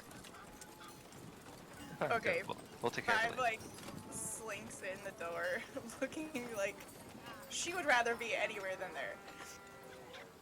All right, you see Broab and his beautiful, manly, dragonborn figure looking at you. His intense eyes with the strength of 1,000 generations of dragonborn males bred into him, staring deep into your soul. And he says, "Five, I really like this. Did you make this?" Yeah, I was just gonna leave it there for you. My friends are a little overzealous sometimes, but you know, it's kind of refreshing. I've never really had friends that would climb up a wall of vines and then fall down for you, so. Yeah, your friends seem to be a pretty cool group, actually. Anyways, I don't know if you knew this, but I paint, so I think I might have a painting that I want to give to you. Five's like eyes like sparkle, like, oh my god, really? That's so cool. I want to see. Yeah, where could I drop it off? I'll have to drop it off when I'm not on shift. Oh, right, sure. And I can't take it right now because we're busy going home to do home things. But I live at the monastery sometimes, normally. All right, cool. I know where that is, actually. I'll drop that off, and I'll tell him it's for 5. Yeah, that would be great. That would be really cool. Yeah, I took special detail with all your little hair pieces. So yeah, hopefully you like those. Oh, thanks. Yeah, it took a long time to grow these, so well, it looks really good, actually. You know, I think I could show this to my coworkers, and they'd know exactly who it was for sure. Five's like tail is kind of going back and forth again. She just looks very pleased. Like, oh yay, person likes the thing I made them. Cool. Well, I'm glad you got it, and you know it's from me, so that's a thing. Anyway, I should go see if Ileana's okay. But yeah, have a good night. Hopefully nothing interesting happens. Yeah, I mean, it's been pretty calm ever since the Reeve got back and we had to heal everybody up, but I've heard that things have been happening all over the Empire, so hopefully it stays pretty calm here. Yep. Hope you have a slow night and it's quiet. All right. You too. Have a good night and enjoy your friends there. Five like waves and is like kind of walking backwards on its own like trips, rights themselves, waves again awkwardly, bolts. And you see the four of everyone else standing waiting for you. They've untangled. In the meantime, Gwen has helped Ilyana get out of the vines, and they're all kind of just like brushing themselves off of dirt and whatever else. Oh my god. But okay, so he apparently paints, which is super cool, and he's gonna give me a painting at some point. Oh, that's wonderful. Yeah, I'll have I guess it can decorate my room if I ever come back again and don't die or get arrested. Or you could bring it with you when we go to Candyland, for instance, and you can look at it. I don't know if I want to bring it with me. I'm nervous. Last time we got robbed of, I mean, they took one of my really good mouse carvings. Like, you think that somebody would hesitate to take a beautiful painting done by, anyway. Ileana just smirks and she's like, so what do you say? Are you okay, Ileana? That's not what I was looking for, but you know, that works. Yes, I'm fine. That looked like it hurt, like a lot. You know what? It didn't hurt too much. Just your pride, a little. Well, I mean, yeah, a little bit. That's okay. That's how I Could felt use when a I bit of fell that. down a 5-foot cliff onto a beetle and almost died. Ileana just kind of looks over at Gwen and she's like, you know, probably could have made it. Well, probably doesn't count for much. You failed, then that's just what happened. Maybe she's saving all of her luck for the storehouse. Yes, you know, maybe you should practice a bit.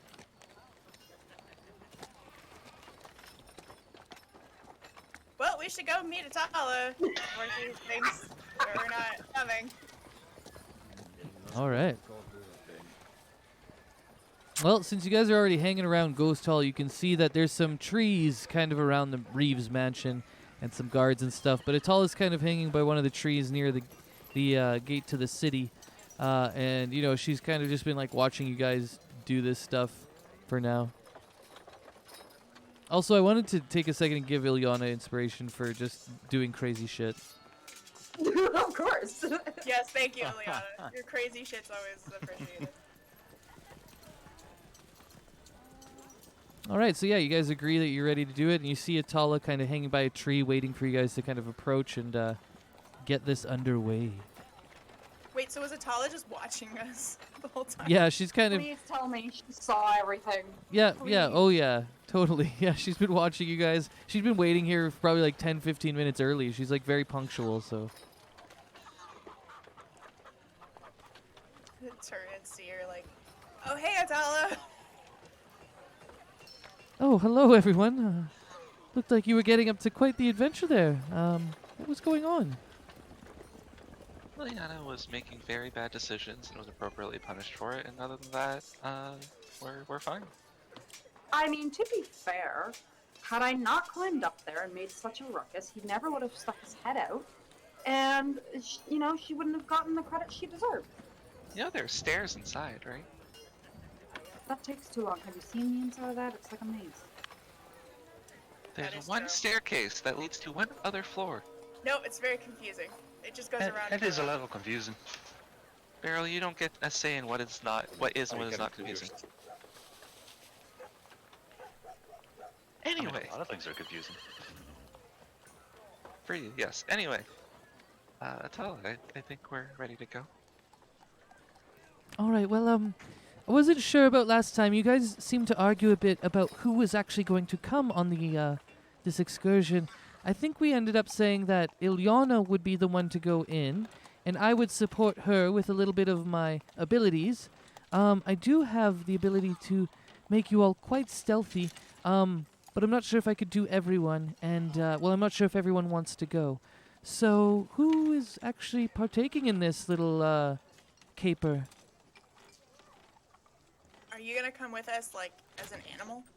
Oh, of course. Yes, it's much better for me to focus on being an animal, and it usually is able. It gives me a bit more speed.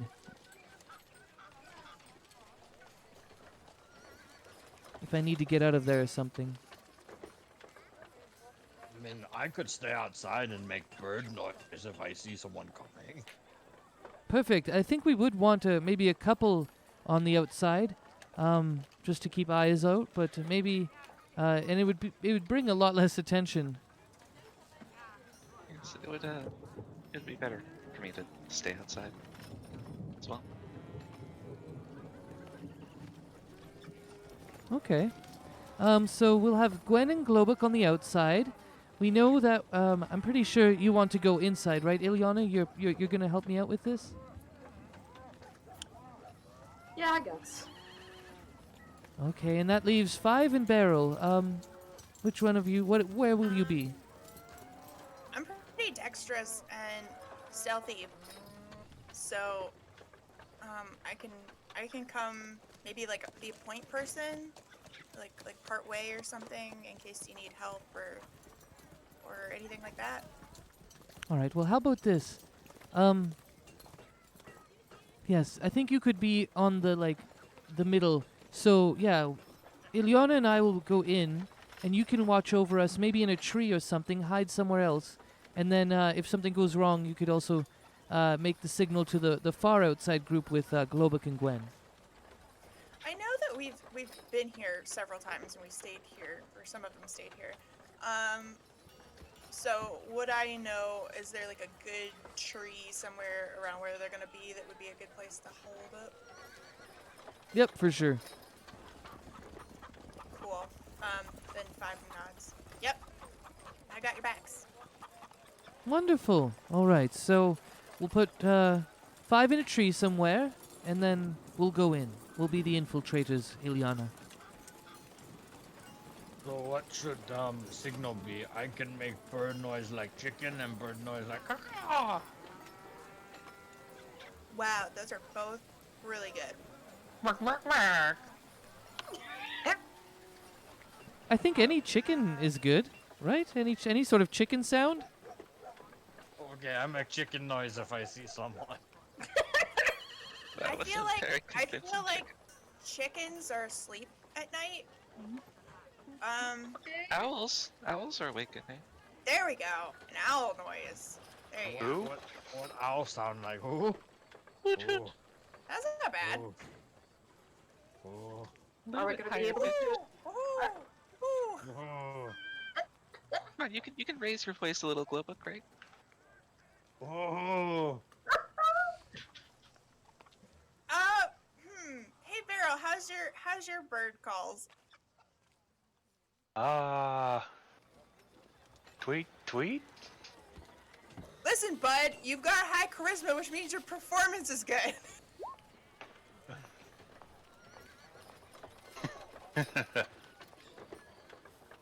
I'm not actually proficient in performance. Of course you're not. What the fuck is your character? I love that so much. Yeah, that's why I'm proficient in survival and I think nature. Yeah, Well, survival and nature. listen. He's a real Listen. support bard. Okay, listen, guys. Not screwing around with them performances. I think we've forgotten about a very important thing. Barrel's cup and string. So. Oh yeah, I mean, do if have that. something- Yeah.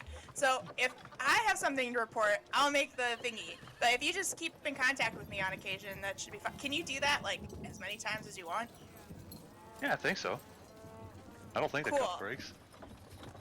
Then, yeah. And I mean, you could even try to talk to Ilyana and them, like, if something bad is happening. So, like, if I make the call, then something's wrong with either me or them that I can see. But if you just stay in contact with both of us, we should be all right. Right. And if you need a plan, Gwen's right there. Right. You don't remember any of what she just said to you. I think I'm supposed to be making chicken noises in this cup. Got it. Oh, Hey, Beryl, this is very simple. Uh-huh. Use the cup, Mhm. talk to Ileana, and talk to Five. Okay.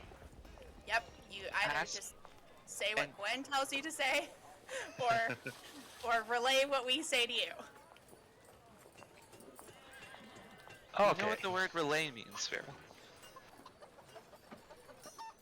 I think it's like when you're like running around in a really large oval circle thing, and like Okay, you pass stop. off a stick. Stop.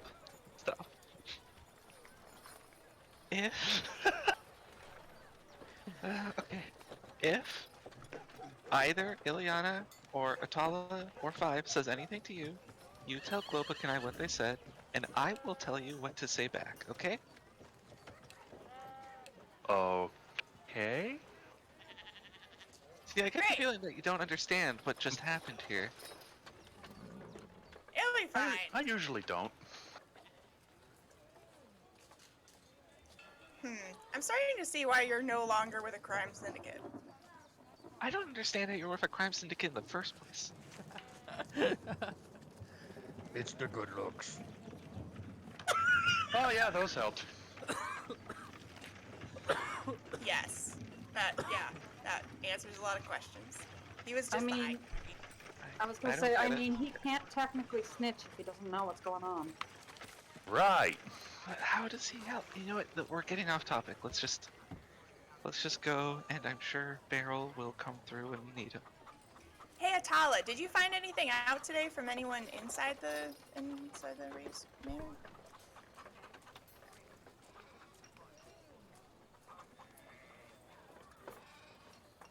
No, I was unfortunately not able to find anything.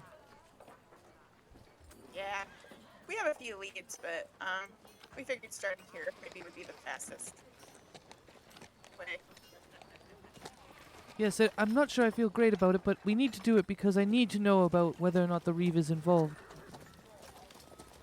Yeah, I mean, I totally understand, because you seem like, you know, you were just as surprised as us when we found out all that stuff, and feel like we need to know. Exactly. All right, so, Ileana, are you ready for our little journey? I'm ready. All right. Good luck. Thank you, Gwen. I'm sure we'll do well. And just be ready to run, everyone. That's the number one thing here. Just be ready to run. Or maybe help if we need it, but run mostly. I'm just gonna cast guidance on Ileana. All right, and you'll see Atala pull out some ashes burned from a leaf of mistletoe and a sprig of spruce, and she starts to consume them with this verbal and somatic components, waving it around all of Ileana and herself, and then she puts it away and she's like, all right, this should help you. And she casts Pass Without a Trace, so you'll get a +10 to your stealth check, and you will also add guidance to any stealth checks that you want. And yeah, that should be good. You leave no tracks behind in the ground as well, or any traces of your passage, so if you were to, I don't know, sneeze or something, maybe it won't leave the mucus from your sneeze. And you'll add a +10 for when you roll. So, you guys are now kind of looking at Ghost Hall, and I think I should just take you there as Ileana and Atala start to head towards Ghost Hall. And 5, I'll get yours. Oh, and she casts it on 5 too. And then I'll get your guys' stealth checks as you head in towards the mayor's mansion.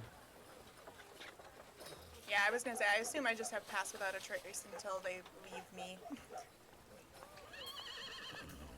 Yeah, and Atala lets you know as she's casting it, she's like, this will last for an hour, so we have to move quickly or I'll have to cast it again.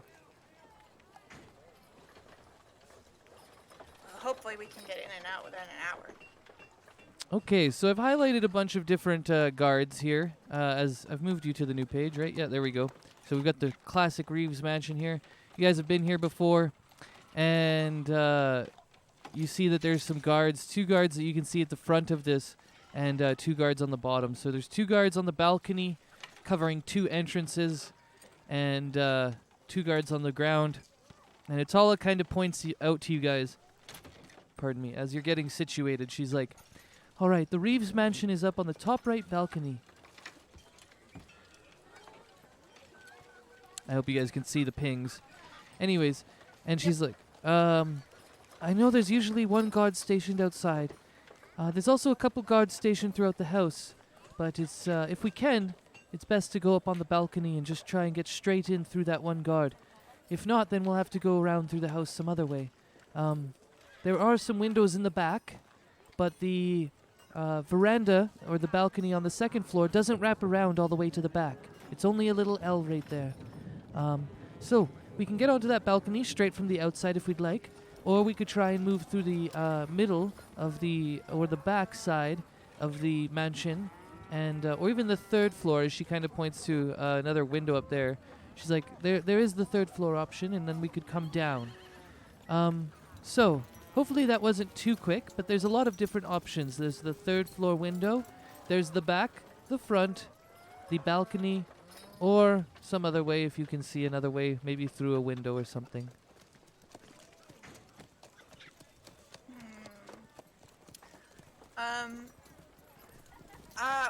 What's the guard situation like on the other side? You guys haven't gotten around to the back, or are you asking Atala? I'm asking Atala. Oh, well, usually there's a couple of guards on the inside in the back side of the house, but there's usually nobody stationed out back, because there's technically not a back exit there's only the front entrance, this one entrance. There's just sheer wall on the back, so nobody's stationed out there, usually. But there are people on the inside who are stationed to look out the windows from the inside. Okay. Yeah, I was just wondering if it would be easier to climb up onto the roof, maybe from the back, and then go in that little third-story window. I'm just not sure how we're gonna get past a guard that's literally standing right there. Ileana just kind of looks over at Atala and she goes, do you happen to have... 1 second here, I just have to remember what the heck I need. Oh, shoot. Do you have any sand, rose petals, or a cricket? Oh, I definitely have rose petals, lots of rose petals. What do you need? Well, I'm wondering if I can cast sleep on them. As far as I know, that is usually good for just one person. Doing it for more than one person takes a lot of magical energy, and not that I doubt you, Ileana. Maybe you are more powerful than I imagine, but it might take a lot of magical energy. But I have enough to cast the spell for sure. Okay. Well, you said there was one guard outside of the Reeves, space, right? Yes, and, well, I mean, if we could get that one to sleep, in a stealthy enough way, we should be able to sneak on by. It's actually really quite a good idea, honestly. We would just have to make sure we're not being seen while we're casting it, and then we'd have to move quickly and make sure the body's not found, laying out in the middle of the balcony. I'm pretty fast. I think, if we could get up there stealthily and then you could cast the spell, I think I could probably get over and catch him before he fell over and prop him up. What do you think about that, Ileana? I think that might work. All right. Like, get up over here. Off to the... I'll bring you guys out, your tokens out. Yeah, so you're going to go up on the right-hand side of the balcony and try and catch him as Ileana sleeps him? Yeah. Yep. Let's get it going.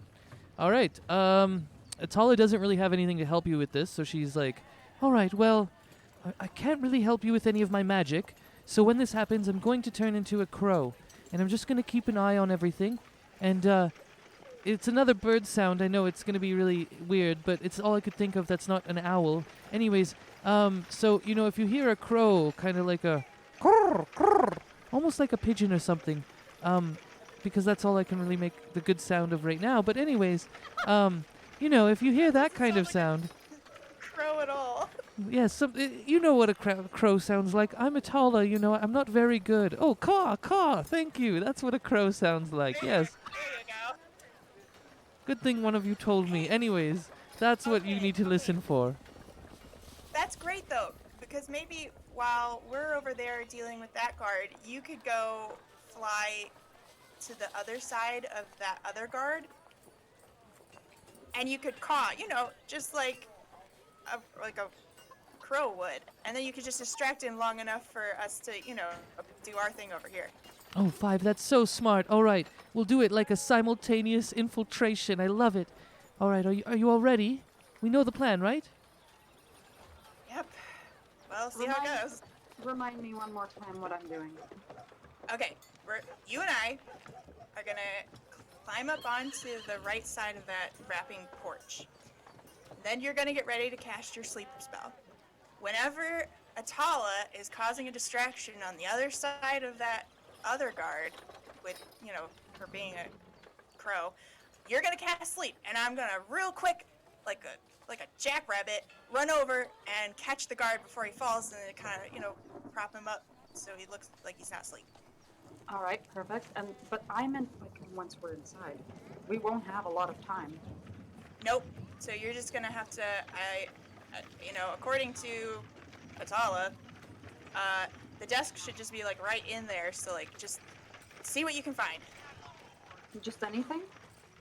I mean, you know what we're looking for. Anything that seems to speak of like deals with the Empire, or deals like about mining, or opening up new mining stuff, like imports, shifty Got it. imports. You know. Okay. All right. All right. And once I'm done with the guard, well, do you want me to keep distracting him, or do you want me to come help you ramsack this little area while we're all together? I could keep the distraction up if you want. I think it would be more suspicious if like you're a crow and you just keep bothering this guy. So like, just as long as, you know, you see us like enact our part of the plan, and then you can swoop around the building and then go in and help Ilyana. Wonderful. That's what I was thinking as well. All right. So then we'll all roll it together, just like a team. All three of us doing our best to find stuff, and then we'll get out as fast as we can, and we'll just leave the man sleeping there, in the Reeves office, right? Yeah, sounds good. Sounds good. Perfect plan. All right. Well, I'm going to change into a crow now. I won't be able to speak, and I'll wait for your... Oh, I guess I have to wait for the signal. So then I'll watch you, and when you're in position, I'll go make the signal with my caw, caw. Perfect. Good plan. Sounds good. All right, here we go. So, first things first, we're going to get the stealth checks as you guys try and get into position to execute this plan. All right, and I am rolling with my inspiration. Nice. Smart. Now I'm like, should I? Apparently I should. I'm gonna have to make up for whatever. Oh, well, we have pass without a trace for right now, right? So you get +10. All right. Yeah, so you're good. Then I'm gonna save mine for later.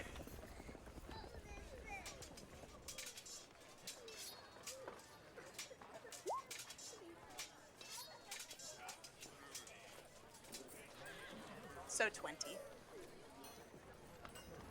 All right, we got a 20 and a 23. I'm actually just pulling up a Hawk's sheet to get the dex of a bird, I guess. And then I'm going to roll it with the Hawk as she's continuing to concentrate on the spell, but just flying around within a certain amount of distance of you.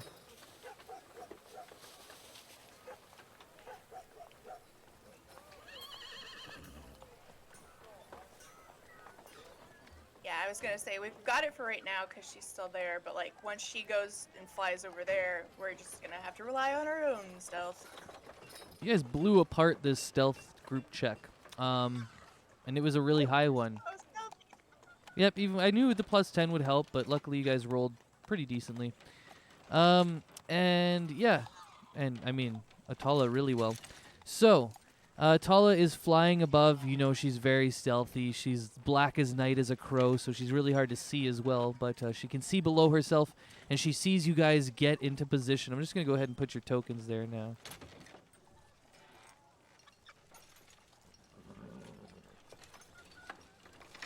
Can I move us, or can you move us over to the map on the right, just so I get a better, like, up and down view of where we're at? Much better idea.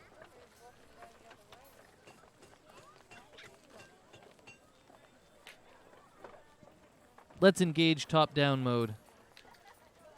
Yeah. Should I be in front because I'm gonna be the one not Yeah. in the... Yeah. I imagine we're both, like, up against the wall, but Yeah, you guys can switch that. Right, you can use... Yeah, you can move your tokens. There. All right. So, you see Atala is above, and then you see her swoop down as she's kind of... You guys get into position, and she gives you a moment, too, to kind of just relax. And then she kind of goes over to this guard and starts cawing at him. Caw, caw, caw. And let's see what she can get for a deception. But that's the go sound as she start. Oh, she's doing bad. Anyways, she's trying to deceive her best over here with the cause. But you guys can go ahead and cast sleep. Okay, how do I cast sleep on here? You should be able to click it from your spells or your core. But either way, I think if what level you're going to cast that, you will probably only have it at first or second. I think I have a second. How do I check? Do I just click on it? Yep. So Click on let's it, go activate to your spells, and then you'll click on sleep, and it'll ask you. A little box usually comes up and asks you what level you want to cast it at. I see. Yes. It gives me right up until 9, so I don't think that's. I think I have to actually know what level I'm at. Yeah, I think I can come check your sheet if you want, but I think you only have first or second right now. Yeah. Would it be in the little eye? That's the eye is the information. Yeah. So if you hit the eye, that brings it down, and then there you go, and then it'll tell you what you have to roll. So yeah, it'll be first, and then I'm just looking here. You roll 2d8, is it, or how many d8s? Let's see. Oh, it's 5d8. Oh, oof, okay. All right, so you can just go ahead and roll 5d8 for me. Because the way this spell works is you roll a certain amount of dice, and that will equal a certain amount of hit dice. And then if that hit dice amount eclipses the amount that the character has, they will fall asleep. So 5d8. You betcha. Oh. Let me go check my sheet.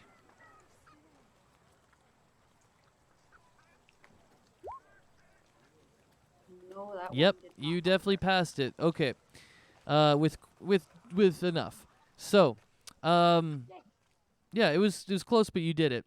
Anyways, so you see the body go down. 5, you're up, and I don't know if Ilyana's gonna join in, but you see the body go down, and it's time for you to sprint in. So I'll just get a basic acrobatics or athletics.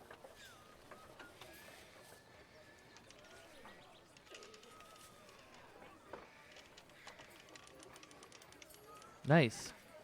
5, you're able to make sure that no extra sounds get out when the guy falls. His armor clangs into you, but you catch it and softly cushion it as the weight of his body is not very much. He's just a human. But, you know, he's wearing some extra padding, so it's good you're there, a strong dragonborn. The door behind you is not open yet, but you've at least caught him in a way that you're pretty good.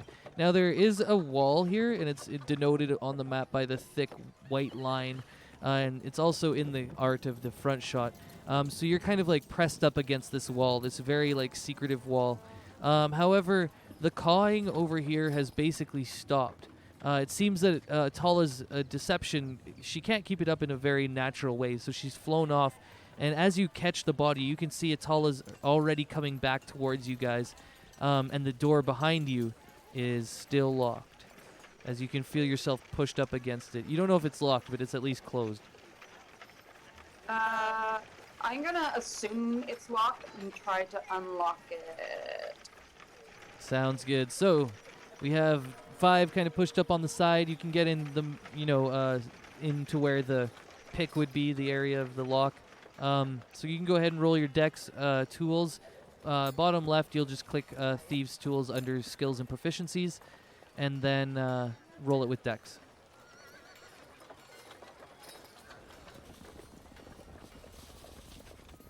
Atala kind of bamfs out of her bat form and it tucks in against the wall, and she's like, "All right, let's hurry." Oh, well done. First try. Wow. So, all very smoothly. This all actually went off pretty well without a hitch. We hit the sleep, we hit the pick. The deception didn't need to stay up very long because we didn't have any sounds going off because we did the athletics well. So the 3 of you and the unconscious knight are actually, or guard, I guess he's not a knight, he's just a guard, are able to sneak in without any suspicions being arisen too heavily. And soundlessly for the most part. All right, Perfect. you guys are inside. So I'll just paint the pictures. You guys go inside. It's a dark room, but there is one window kind of casting some night light out, even though there's not a lot of moonlight. 5, it's hard for you to see in here, and so it's same with Atala. So it's dim light in here. You'll be doing wisdom checks, perception under disadvantage. However, Ilyana, you can see everything. So you see, this is the table here. And behind the table, there's like a display case of some different things. It looks like different paintings of not only the Reeve herself, but different people that are prominent in Die Shield, other nobles that she's met, different vistascapes. And there's also a large guitar at the back in this kind of like glass case, essentially. This is her desk here. Beside her desk is some sort of barrel. You're not exactly sure what's in it.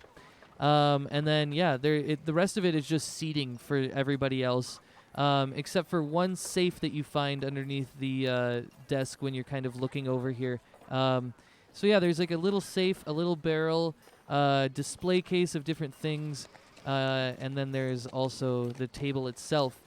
So, yeah, all 3 of you are kind of clamored around the table. What do you want to do? I guess the 2 of you in Atala. So I'm going to kind of like very, very quietly just be like, does anybody have rope? Somebody go tie the garden. How long is he supposed to stay asleep?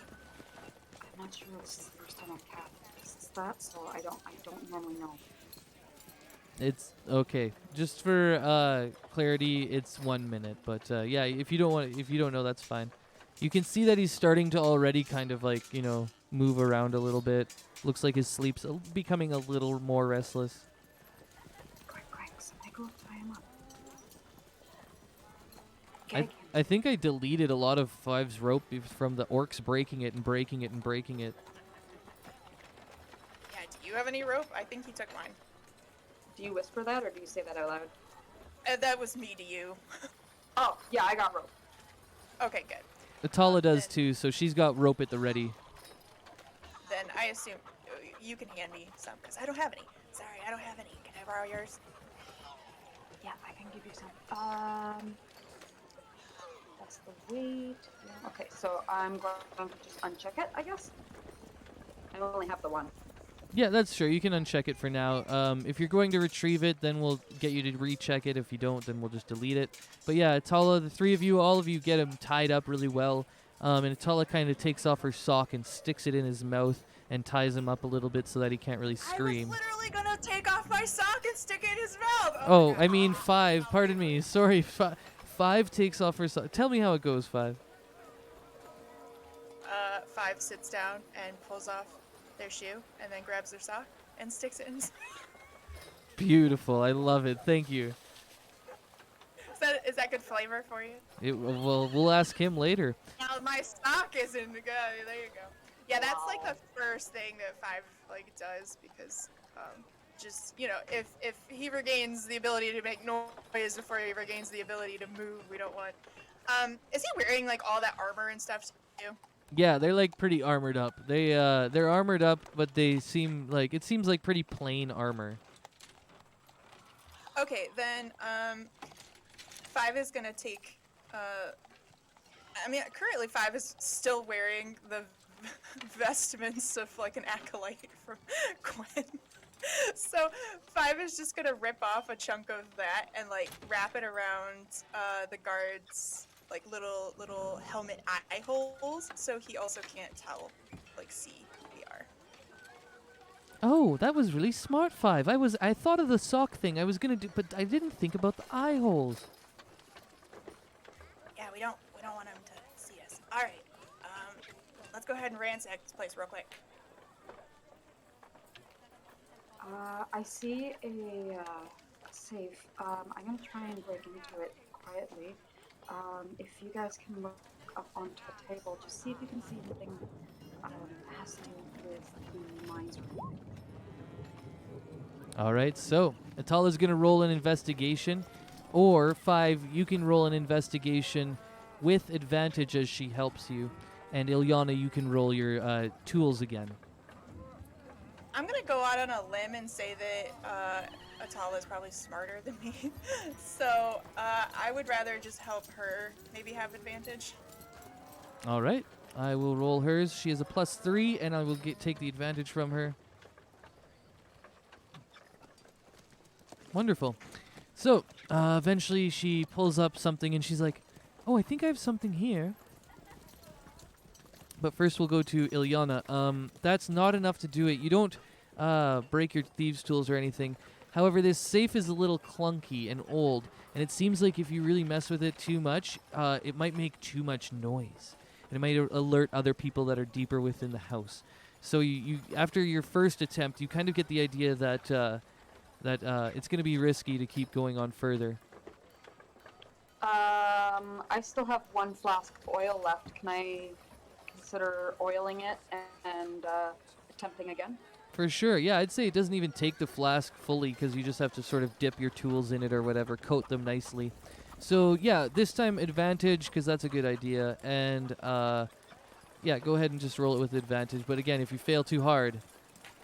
Also, I think you have to turn guidance off, or how many checks can you just keep doing it? I gotta check guidance again.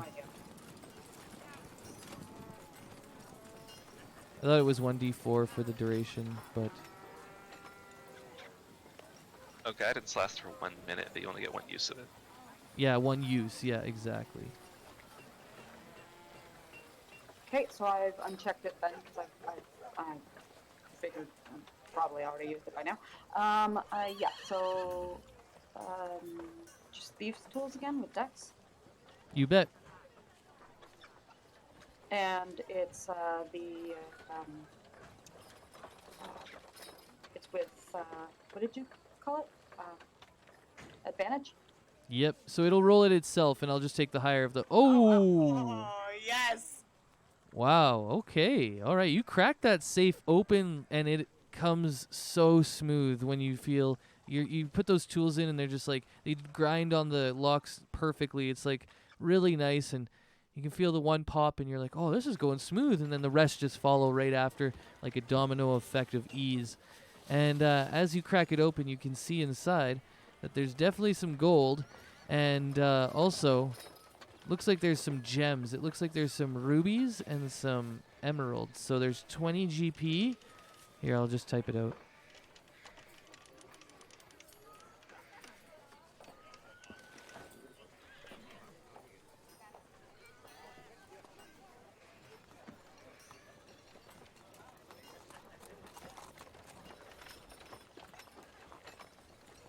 So there's this, I guess it's technically platinum. So we're getting moving up now with our money and stuff, that we're gonna start doing platinum and gold. You'll see both in the campaign.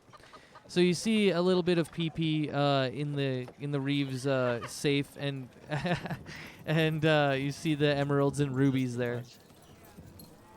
Okay, so clearly though, there's way too much of it for me to just grab, right? Like I can't just grab all of it and be like, guys, and like try and grab all of it. It's not a thing. I would say you'd actually definitely be able to grab it. The 55 PP are small, and the PP doesn't weigh very much. Platinum doesn't weigh very much.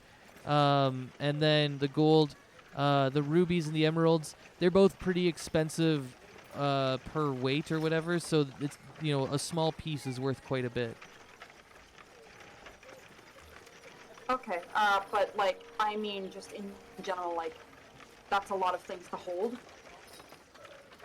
No, your You can stick bag, it in a pocket, but your bag could totally it. handle this.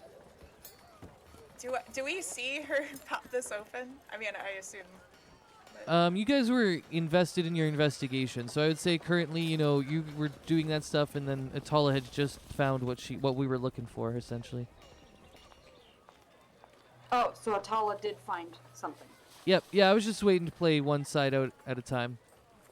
Okay, perfect. So, I don't have anything that can take a photo or proof of the gold that's clearly right here, though, right? No, you wouldn't know. Yeah, yeah, you wouldn't be able to take a Yeah, photo. like, I don't think we have, like, a camera. Okay, I'm gonna be like, guys, come look at this, Atala, look at this. Oh yes, the Reeve has some gold here. There's way more than gold in here. Yes, and some rubies and emeralds. Interesting. I mean, she does trade in such things, but as a currency. But I'm not sure how she, came about these. does this seem like more money than like she should have? You're the only one who would know. Honestly, the Reeve has a lot of money, you guys. I'm not exactly sure. Let me think about it for a second. Okay, while she's thinking about it, I'm just going to grab. How much is one platinum piece worth? 10 gold. So it'll be worth 550 gold total. Yep. Okay, just because I was trying to think of how much Ileana felt like we were owed earlier. Yeah, you got paid 100 gold for your services, and she has 550 gold equivalent in there with an extra 40 gold worth of rubies and emeralds. Okay.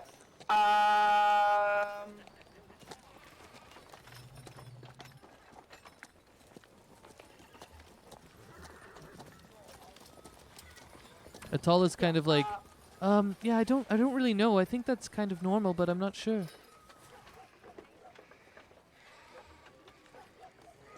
Well, we didn't, come here to rob her. We just find proof of anything. Did you find any of the stuff we were looking for at all?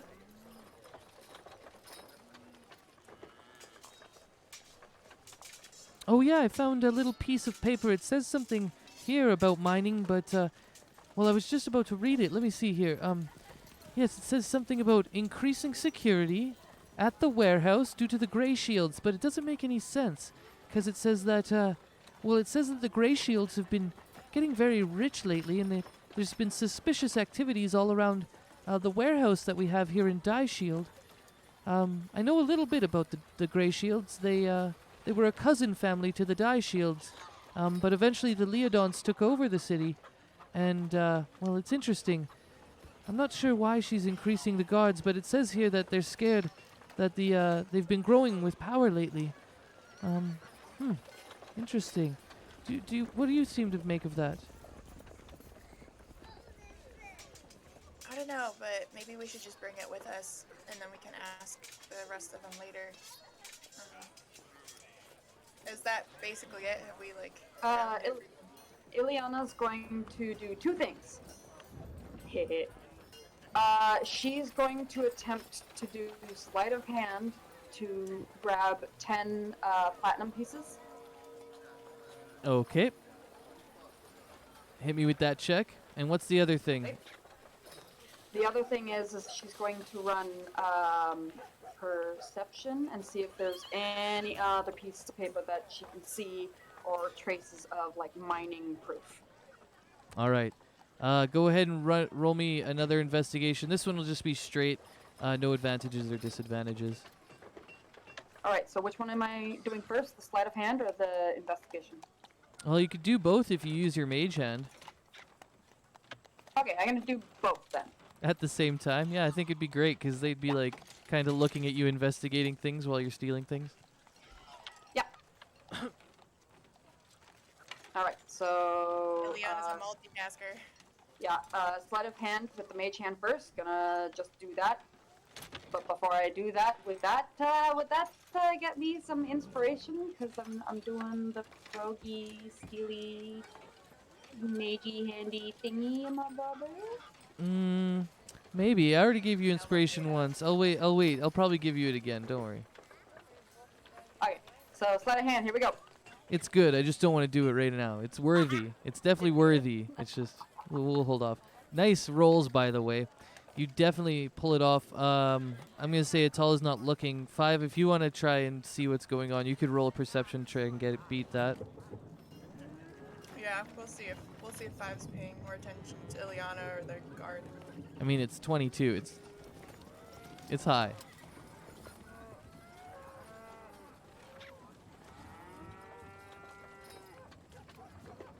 Nope, I'm busy just thinking about breaking into places. All right, and then you can roll me the investigation. All right, you don't find anything additional. It's just this. The things you haven't checked out, I guess, now is there's sort of like that back wall where there's like a bunch of stuff, and then there's this like barrel of stuff.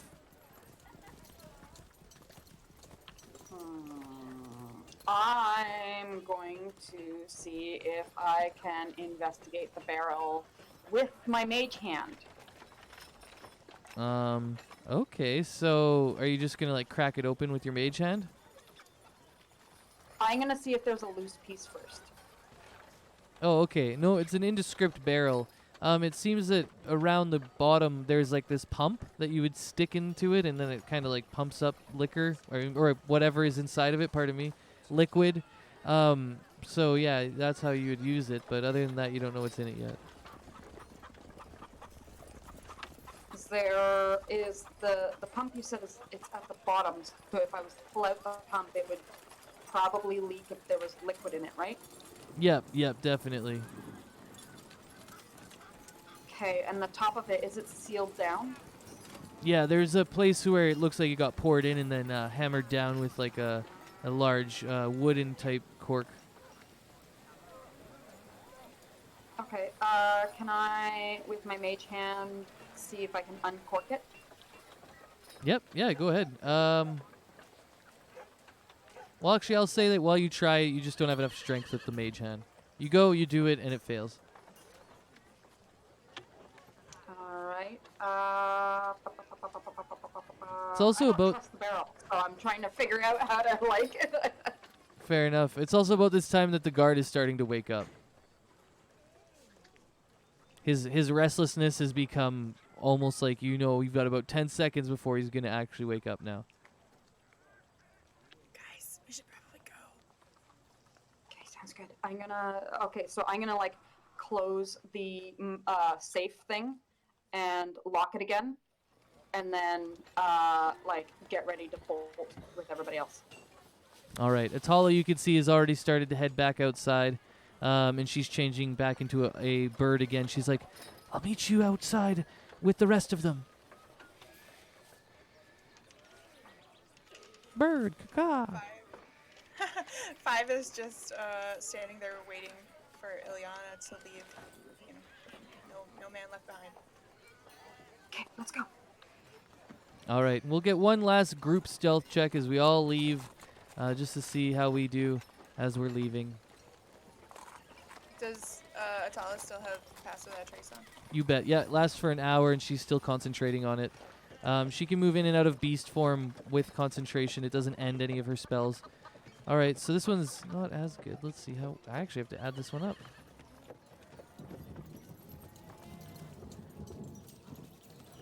Oh, Atala pulls you through again. Very close. Essentially... Atala.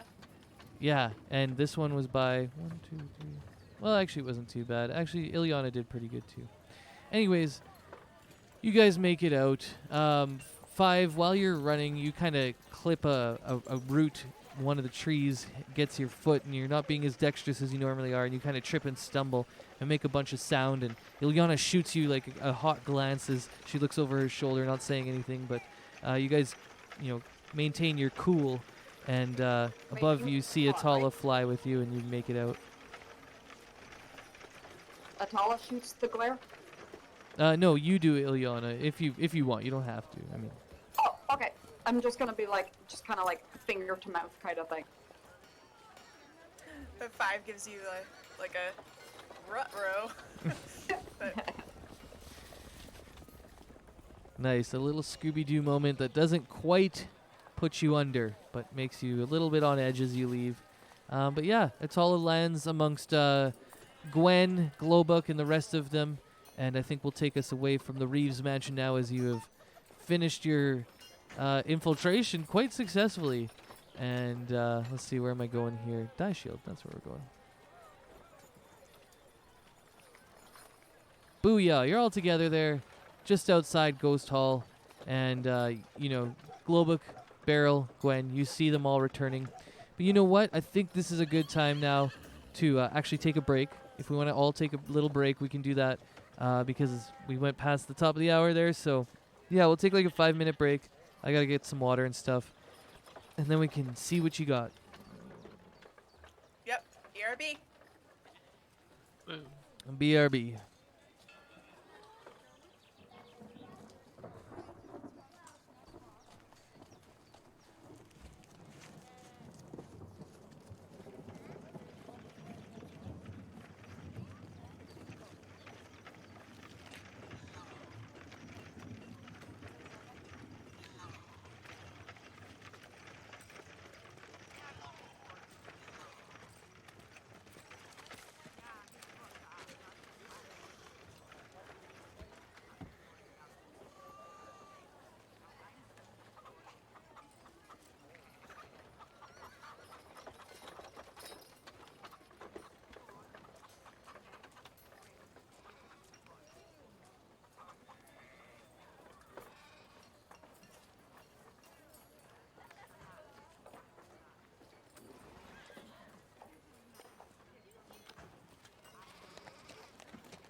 Just gonna grab a drink. I'll be right back. But also, I'm gonna give a shout out.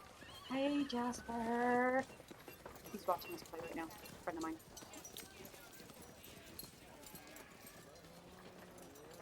Hello, Caprina's friend.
All right, I'm back.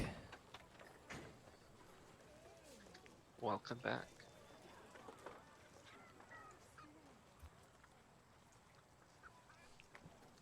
Are we missing anyone else? I'm back now. Wait, what was the title of the stream? I'll just put it in the chat.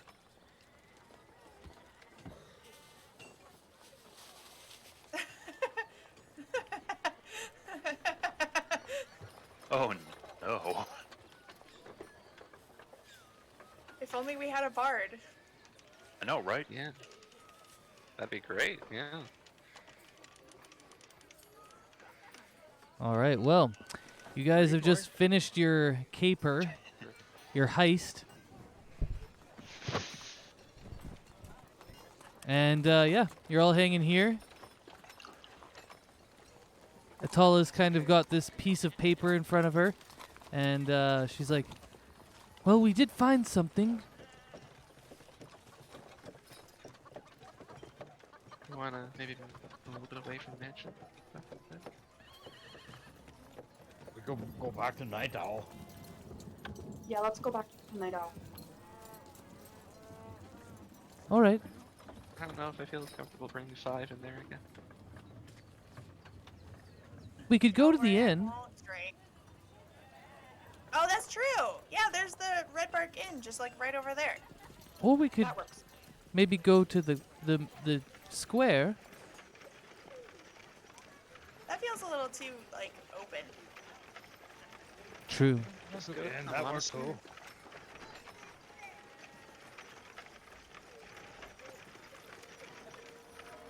What?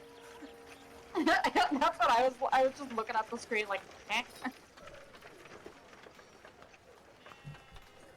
Well, let's go to the inn, I think, then. Plus, we've never been there before. I want to see what it looks like.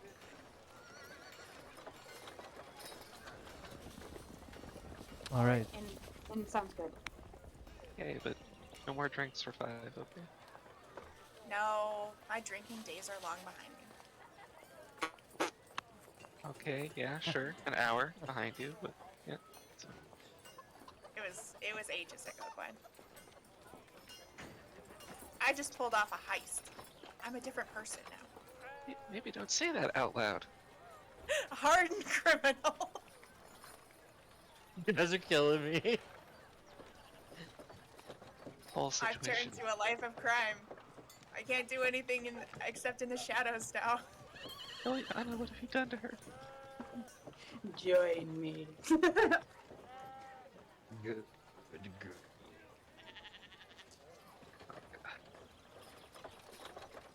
One sec, just gotta grab Atala. They have cookies. Just don't ask where they got them.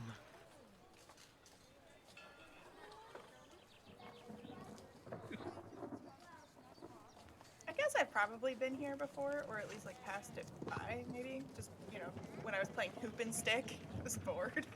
But this is really nice. Awesome. Yeah, so you guys come to this like courtyard here. Atala leads you through the gates, and above the gates it says the Red Bark Inn. As you get closer to it, you see it's like a very square structure with these 2 pillars that that mark the gates. And yeah, you can see it's a very rich red, deep red siding that goes all along it, wood siding. And Atala leads you into the interior here with this nice little fountain, some nice trees. And she kind of looks at everyone and she's like, all right, well, we are going to go in, but no more. There might be some people in here, but maybe not. If there isn't, it should be a good place to have a drink. Not a lot of people hang out here. Mostly it's just Sibo and maybe a couple friends of his. Do they serve milk here? Oh, of course, 5. Yes. Great. Perfect. Real milk or good milk? A really good milk. Yes. Debo's the one who made that like special ale that they served over at the Night Owl, right? Yeah, Sibo makes some good. Having that. It's really good. It is. All right, well, let's go in then.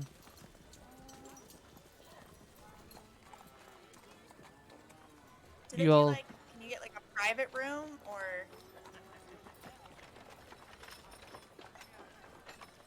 You all kind of pile into this very small bar. It's got one large table where everybody sits, and you see that there's nobody in there except little halfling dude. One sec.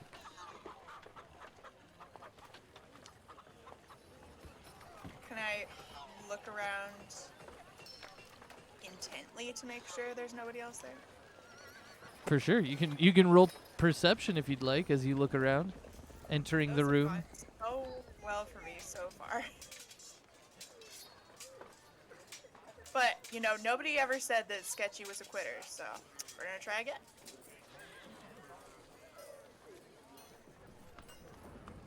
Better. Not bad. It I- could have been worse. It looks like people come through here a lot. There might have been people here earlier. It doesn't seem like there's a lot of people here right now, or there's absolutely nobody here right now. But you get the sense that at some point somebody might walk through the doors down here, maybe a patron of the inn, and they might come and get some food or a drink. You're not sure, but this late at night, you're pretty sure that it won't happen. There's just a small chance that someone might come. All right, guys. This seems like a good place to talk about our business. Our business dealing. As you guys come in, 5 wings. Atala like waves over to the barkeep and is like, "Hello, Sibo. I've got some friends here. We're thinking we could maybe grab a quick drink and hang out for a bit." And Sibo looks over to all of you and he's like, "Right. Well, welcome, welcome, welcome. This is the Red Bark Inn, and if you haven't been here before, it's the beautiful Ruby of Dyshield." And he kind of gives a short laugh, and then you can see he grabs down to a big jug of his own, and he starts drinking some of his own ale. He's like, "And if you haven't heard, this is where we brew the most famous Red Bark Ale from the Red Bark Inn." Yes, I've had it before. It's amazing. "Oh, good. We've already got a fan here. Anybody else have a try? I could pour out a little sample for you all. Anything for a friend of Atala's?" 5 starts to raise big one. their hand and then put it down again. Right, see everyone. Ileana just kind of raises her hand for one. All right, he pulls out these really short glasses that are probably normally for small drinks, and he just tops them up about halfway. And as he's doing it, he kind of looks over to you all and he says, "So, Atala, what brings you around here?" And she looks towards everyone and she's like, "Oh, we're just looking for a place to have a quick discussion. Maybe we could have some privacy after this, Sibo." And he's like, "All right, well, I'll pour these out and then I'll go maybe check on the guests."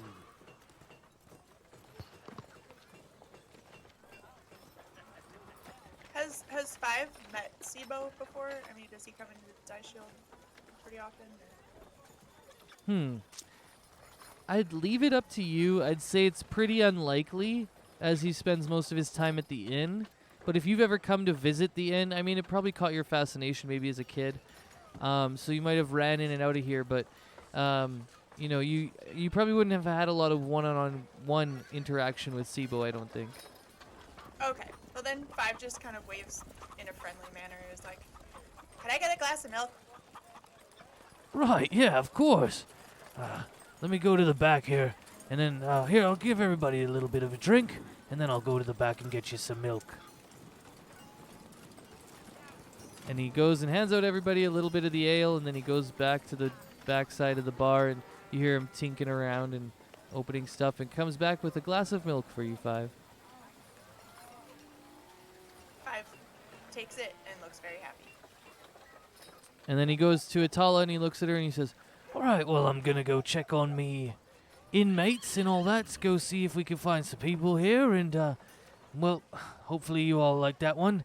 And have a good one." And he kind of goes and says, as he's leaving, he looks to Atala and he's like, make sure they don't rip the place apart, Atala. She's like, yes, of course, Sibo, it's fine. Don't worry. And you now have his little like mess hall slash bar slash eating dining area, where you can sit down and have a chat. And Atala sits down by Globuk and busts out the paper onto the table. And she's like, all right, well, we did find this when we were undercover.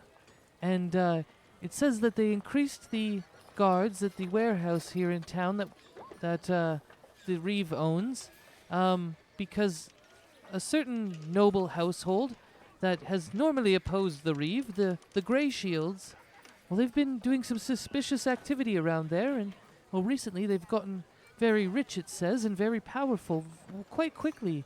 And so it seems that she's ordered more guards around the different business interests she has as a way to protect herself from these Grey Shields.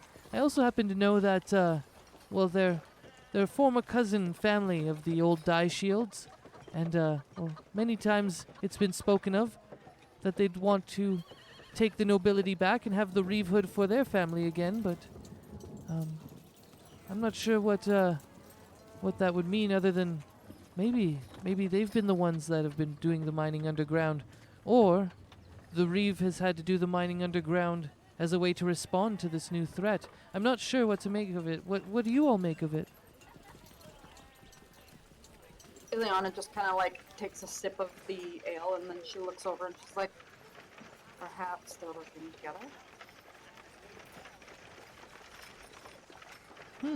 That could be.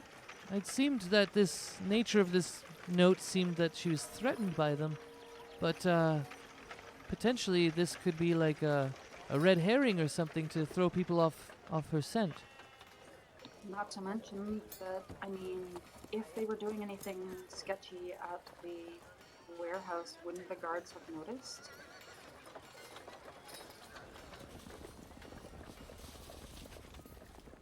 True. I guess that makes sense. If they were doing, yeah, if House Greyshield was doing something weird at the Reeves warehouse, then the guards would definitely have noticed. I don't know. The guards didn't notice us at the warehouse. Yeah, you're welcome. But also, I'm wondering if there's a good chance that if they know about this inner working and they're working together, they could be looking out for people trying to get into the warehouse instead of looking at the warehouse itself. That does. They're trying to get into the warehouse. Similar reasons. There's something good in there. You know, I know a few of the guards people in Die Shield. You know, I lived here a long time. I wonder if I know any of the guards that are currently stationed around the warehouse now. I just mean, it could be worth it to, like, you know, if I'm friendly with any of them, maybe I could just ask them if they know, like, why they've been hiring more guards for the warehouse. That's fair, but 5, there is a good chance that because they know you, they would be extra on guard for people, you know, good people, especially if they know why there's more guards being hired. Well, I mean, you know, I guess it would still be kind of suspicious if I was just, like, straight up asking and stuff, but I mean, I think if, you know, we're friends and stuff, and if I go up and I'm just like, oh, hey, I hear they've been hiring more guards over here, like, you have any idea what that's about? Like, you know, at best, they tell me, and at worst, they're just like, oh, sorry, gotta keep mum, you know? Ileana just kind of looks over at Gwen.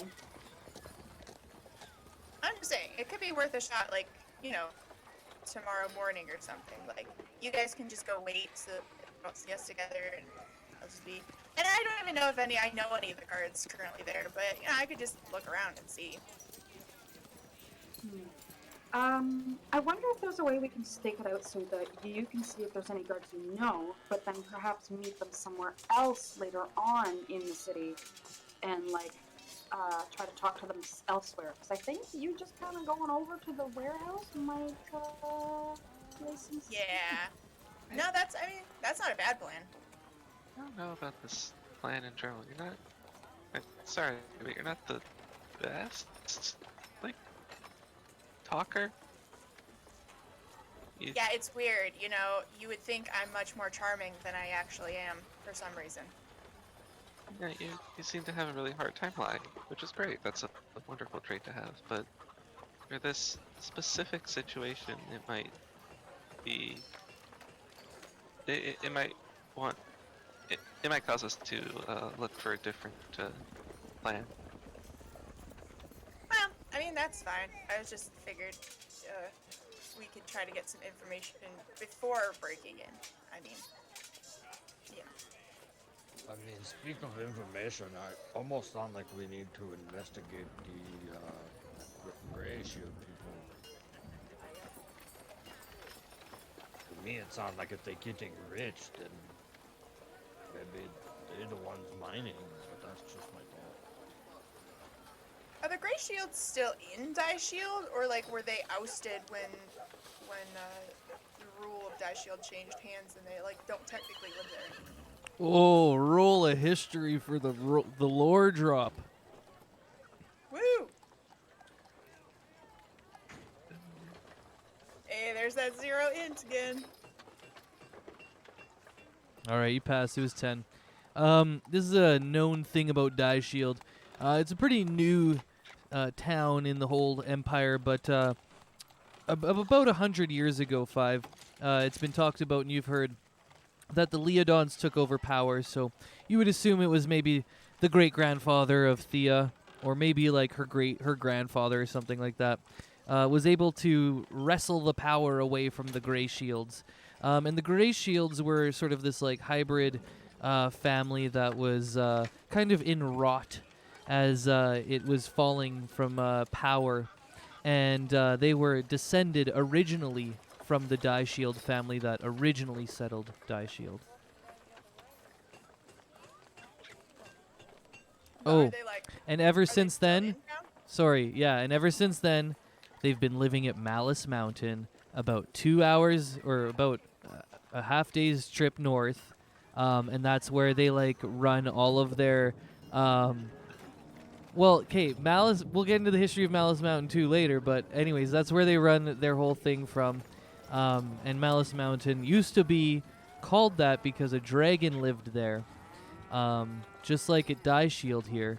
However, that dragon was also cleared out at the same time during the Rage of Dragons, when everybody in the Empire was clearing out places for people to live. Since then, they retained that land near Malice Mountain, and they do a lot of farming out there, and that's why their big mansion is all the way out on Malice Mountain. It looks over the valley between Die Shield and Malice Mountain, where a lot of farming happens. And if you are up on Malice Mountain, you can see all the way back down to Die Shield, including all the farms in between, which a lot of the Gray Shields still own. Interesting. But they're not necessarily like banned from Die Shield. They just don't normally come here, or are they just here all the time? No, it's not like they're banned. I would say that their business interests have forced them to, not forced them, but they've naturally moved out to more of an agrarian society type nobility, rather than dealing directly inside of Die Shield, although they are still nobility and they are tied to Die Shield most closely. So, they still have a lot of ties here, but their main center is now a sort of agrarian mansion area that they possess out near Malice Mountain.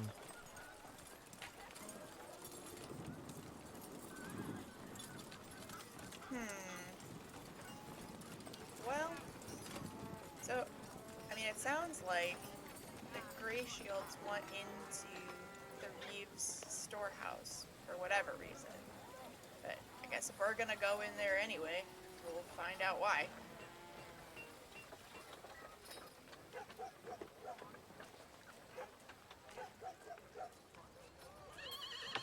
Okay, so I kind of heard, but most of their business is outside of Die Shield, right? Yeah, most of their business, yep. do they have any business at all that's done within Dice Shield? Yeah, for sure. They still have to get their grain to market and all that. So they still interact with all the different people in Die Shield. They're very, very well known still.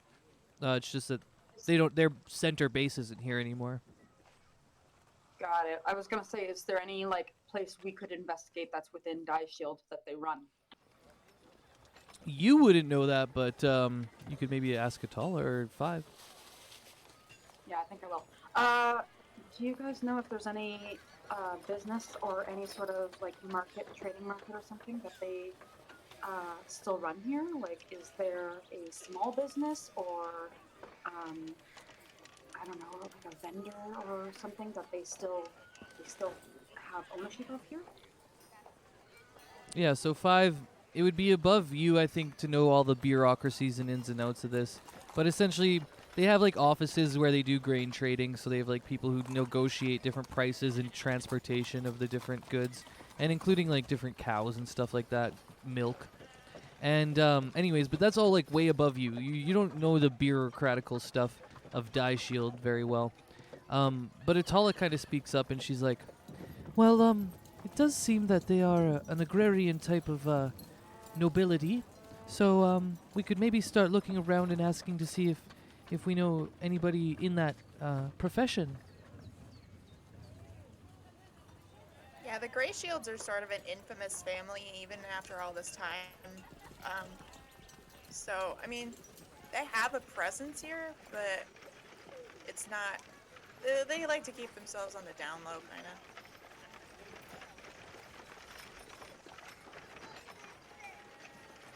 But we could see while we're asking around about other things. We're just the nosy Nellies of Die Shield.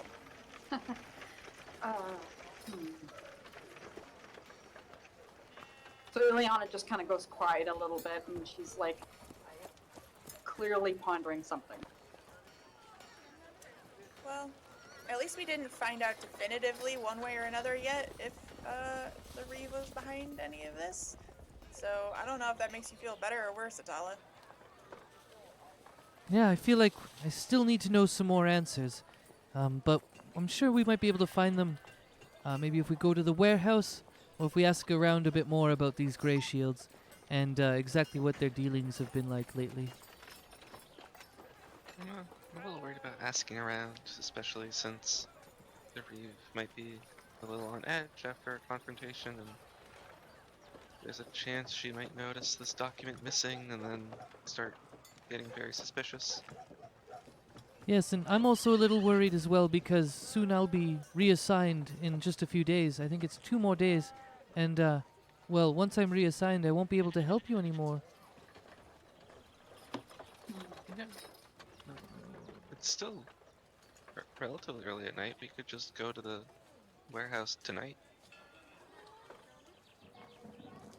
Good, we did take a late sleep. Yeah, I took a nap this afternoon. Would you want me to come along? Well, you're a handy person to have around, Atala. All right. I'll come with you. You're also the most personally involved in this. I'm sure you want to know more than we do whether the Reeve is really responsible for everything that we found. Oh, of course. I was probably going to do it myself if you, if you didn't want me there. But I don't like to impose all the time with people. I know that technically there's really no reason for you to have me along other than this. So I appreciate it if you still want me here. Of course we want you here. Atala, you're one of our friends.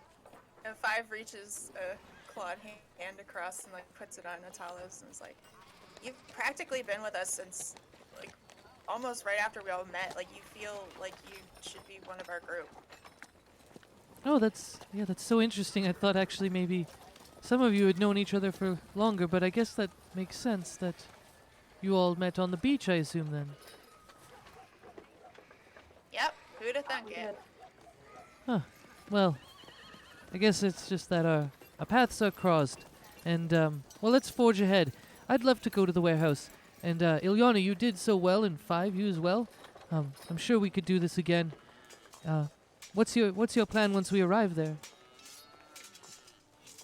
There's this one chimney stack? So, there's this one chimney that is on a part of the roof that's angled away from the guards, and it doesn't seem like they would have any line of sight to it. So, if anyone can get up there, you could probably get inside through there and look around.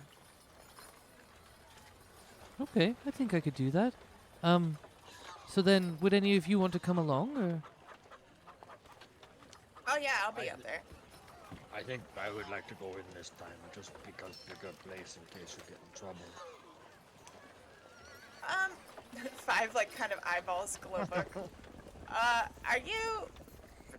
Can you get up on roofs pretty easily? You're kind of stocky. You I'm fit not sure in the if you chimney. can fit down the chimney. Pretty strong.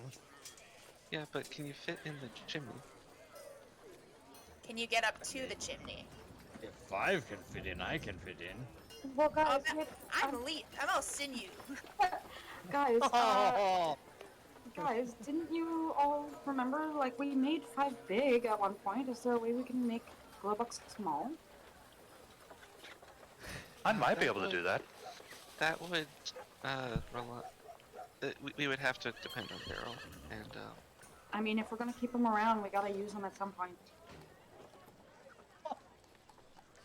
I mean, I feel like Okay, I gave. Wait. I'll give you inspiration for that, Ileana. That's great.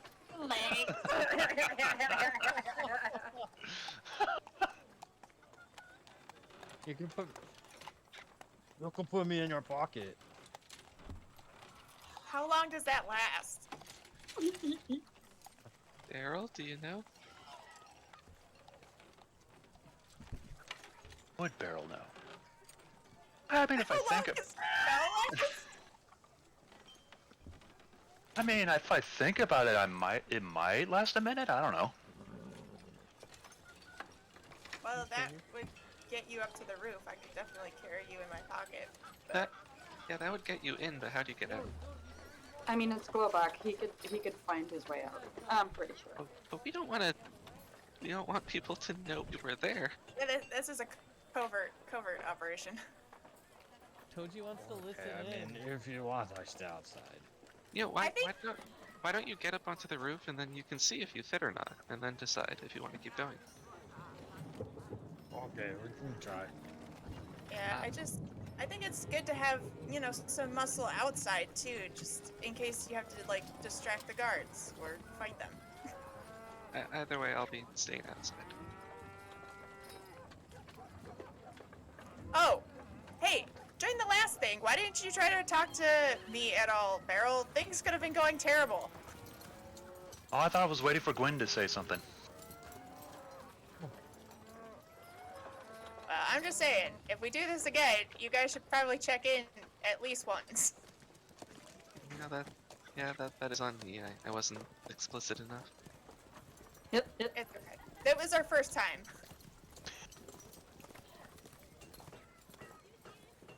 So you were only in there for a minute. Oh dang, was it only a minute? Felt like forever.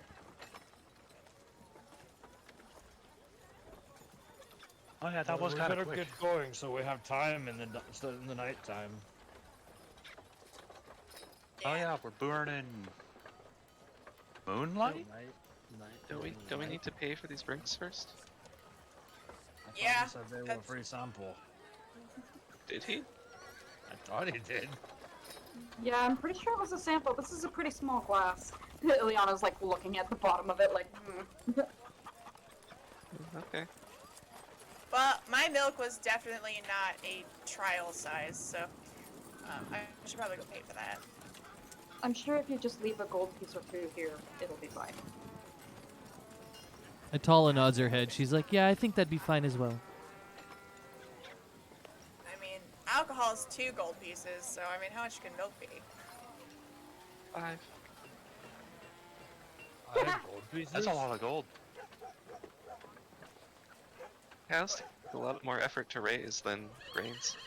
At that point, Sibo comes in. He's like, oh, I heard you talking about me milk. It's 1 gold, you're right.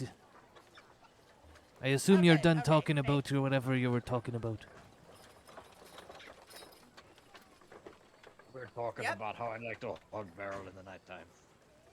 Oh, interesting. A man of taste.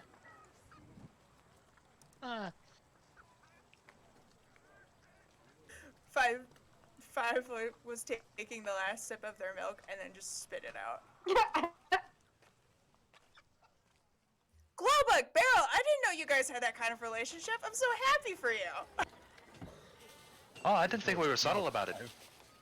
Oh, well,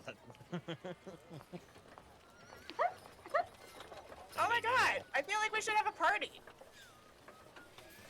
let's go Not do our thing right first. now. I thought we are a party. Barrel. Everywhere we go, Barrel. we party. But we'll Barrel, stop talking. pick this up later. All I want right. to hear all about it. All right, y'all. Have a good night then. Night, Sibo man.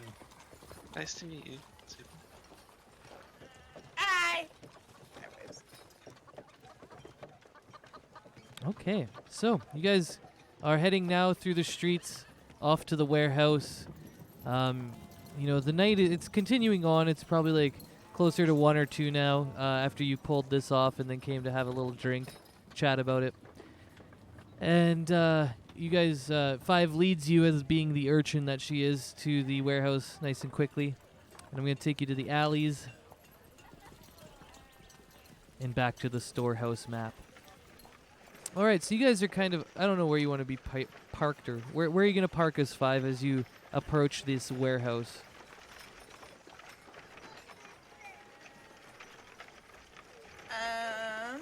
Well, probably on the side with no guards.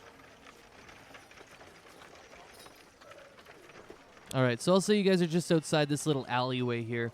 You know, it's a nice little 10-foot alleyway, just close enough so that a couple people shoulder to shoulder can fit through. And you're looking at the chimney there that you had previously discussed going in. And Atala, boom, there she is, right behind you guys. Is like, all right, so I think I'm ready to turn into a bird. How's it gonna go after that?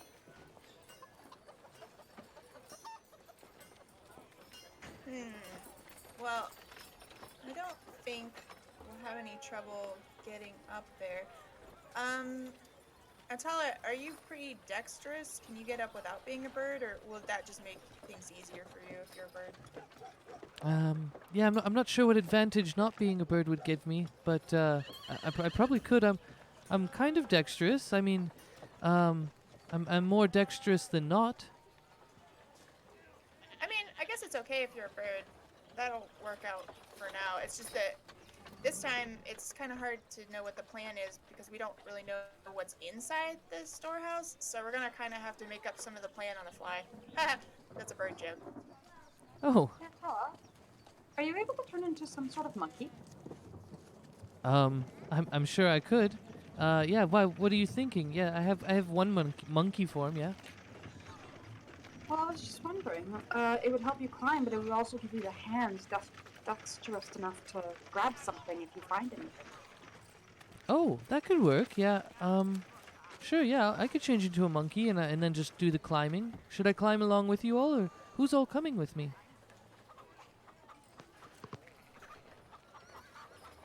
I think we sort of figured. Sorry, Glowbuck. If it wasn't involving climbing up on rooftops and things.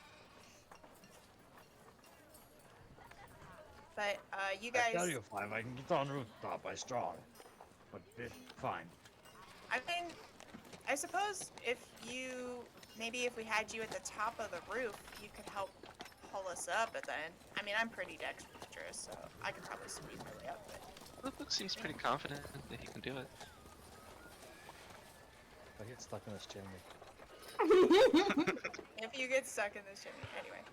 I mean, it's up to you, man. If you wanna come. Wednesday, I think I come up and just see if I can get in. If Okay. not, it is what it is. Then I guess me, Ileana, Atala, and Glowbuck. All right. Meryl, you and Gwen are, you gotta keep in contact with us. Oh, okay. Gotta give the power couple some alone time. Ugh. Don't worry, Gwen will keep him on track. Worst night of my life. All right.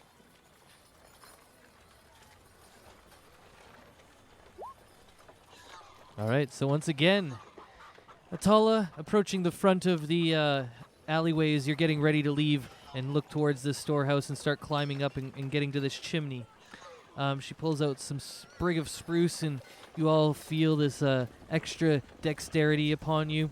And then she changes into a little monkey form, and you all begin to ascend the side of the house. So I will give you all athletics or acrobatics, and we can all roll it now. Plus 10. And then you also have to do the stealth check, though. So it's stealth and athletics or acrobatics.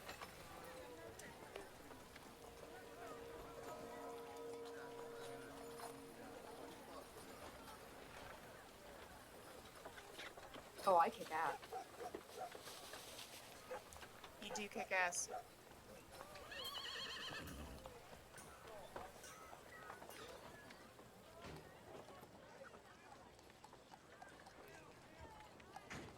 Holy fuck. Okay.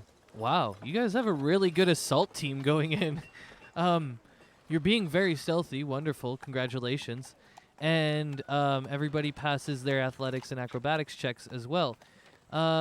So you ascend to the top of the roof. Now, you see this small-ish chimney here.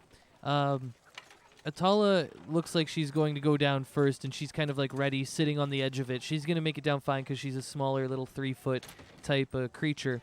But I want everybody else to kind of roll a perception check to see if you can figure out a way that you're all going to get down, and who's going to make it down. And you can move your tokens to the chimney there.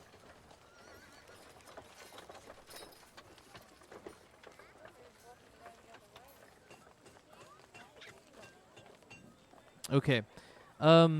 Yeah, you can get everybody down, but you have to do this thing where you take all of your arms and you put them above your head, and you like make your shoulders really tight behind your back. Ilyana, you won't have to do it as much because you're so lithe. 5, yeah, you're a little lithe too, but you're pretty strong, so I'd say you have to do it kind of. So Globuk and 5, you all have to go down. Now I'm gonna get you to roll me one more stealth as you guys all come and land inside. Everybody who's going down the chimney, because Atala, seeing that you guys kind of figure it out, she goes down and jumps down and lands.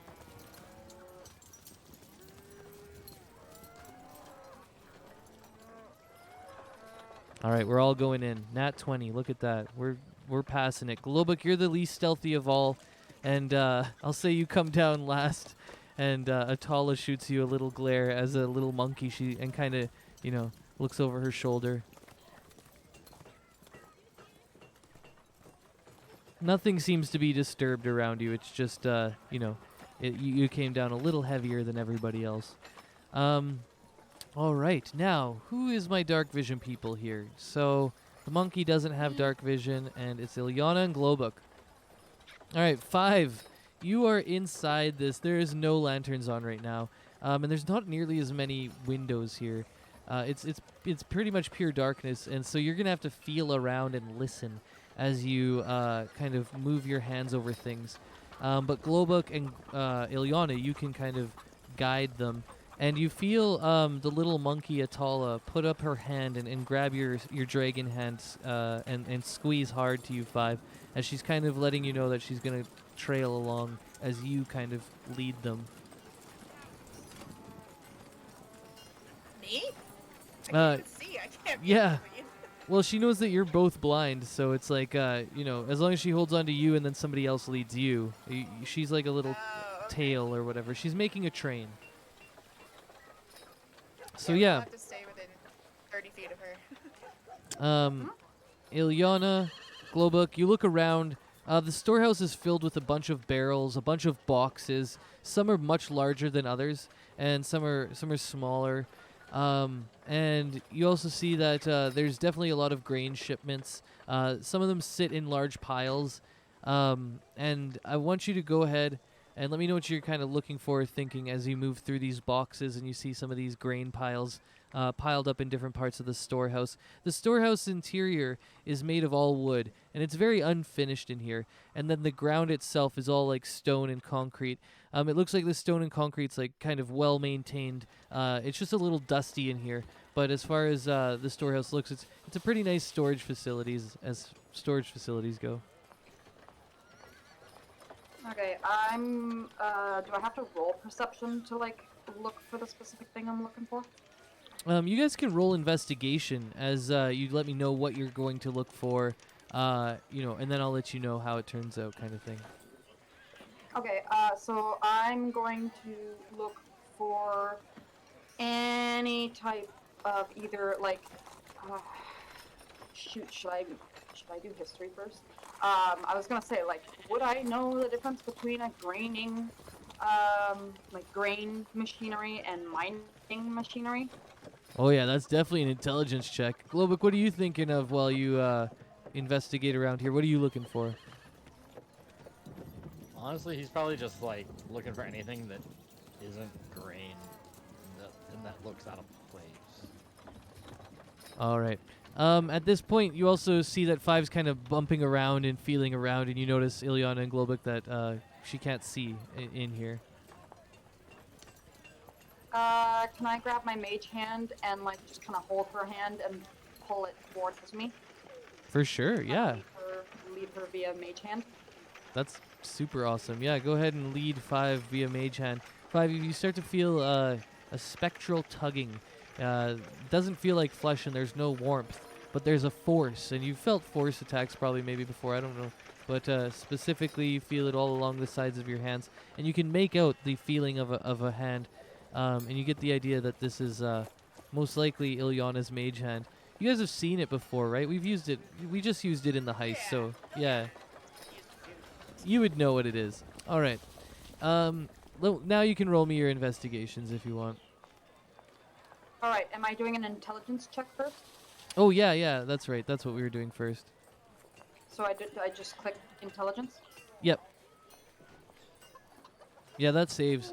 Actually, you do know the difference between like grain hopper sorting type of equipment and like rock crushing equipment, and different implements for like steaming out water and stuff like that in mining, processing, that kind of stuff. Or like what kind of like grain blowers would help with separating grain from chaff. You've got a pretty good sense of this from the type of work that your family has been involved in for generations. It's kind of nobility things you learn as a kid.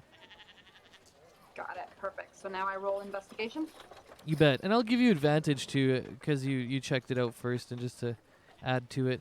Globik, if you have anything specific you want to do, that's fine, but if not, you can just roll it straight.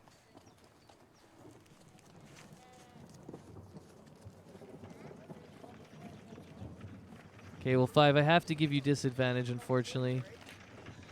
And somehow I still did better than the other two. I can't even see. Let's see how our blind monkey does while they're hanging on to the Dragonborn's hand. We'll see if they can do even better. No, 8. Okay, wow. That's... 10 is somehow the best. Yeah. Unfortunately, that's like a really big group fail. So, as you guys are digging around in all these boxes, you open things, and it's mostly just like ink and paper, and like, you find more bundles of grain shipments that are being sent out different ways. You're really struggling to find anything of any significance. And at this point, Atal is kind of like, wandering around with 5 in the dark, and she kind of taps everyone, and then you see the two with blind vision. She kind of gives you the shrug, like what do we do? What do we do? This would be a good time if somebody wanted to contact us.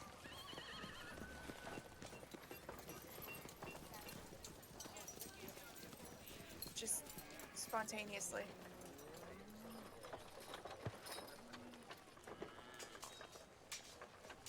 So, Gwen, do I use the cup yet, or?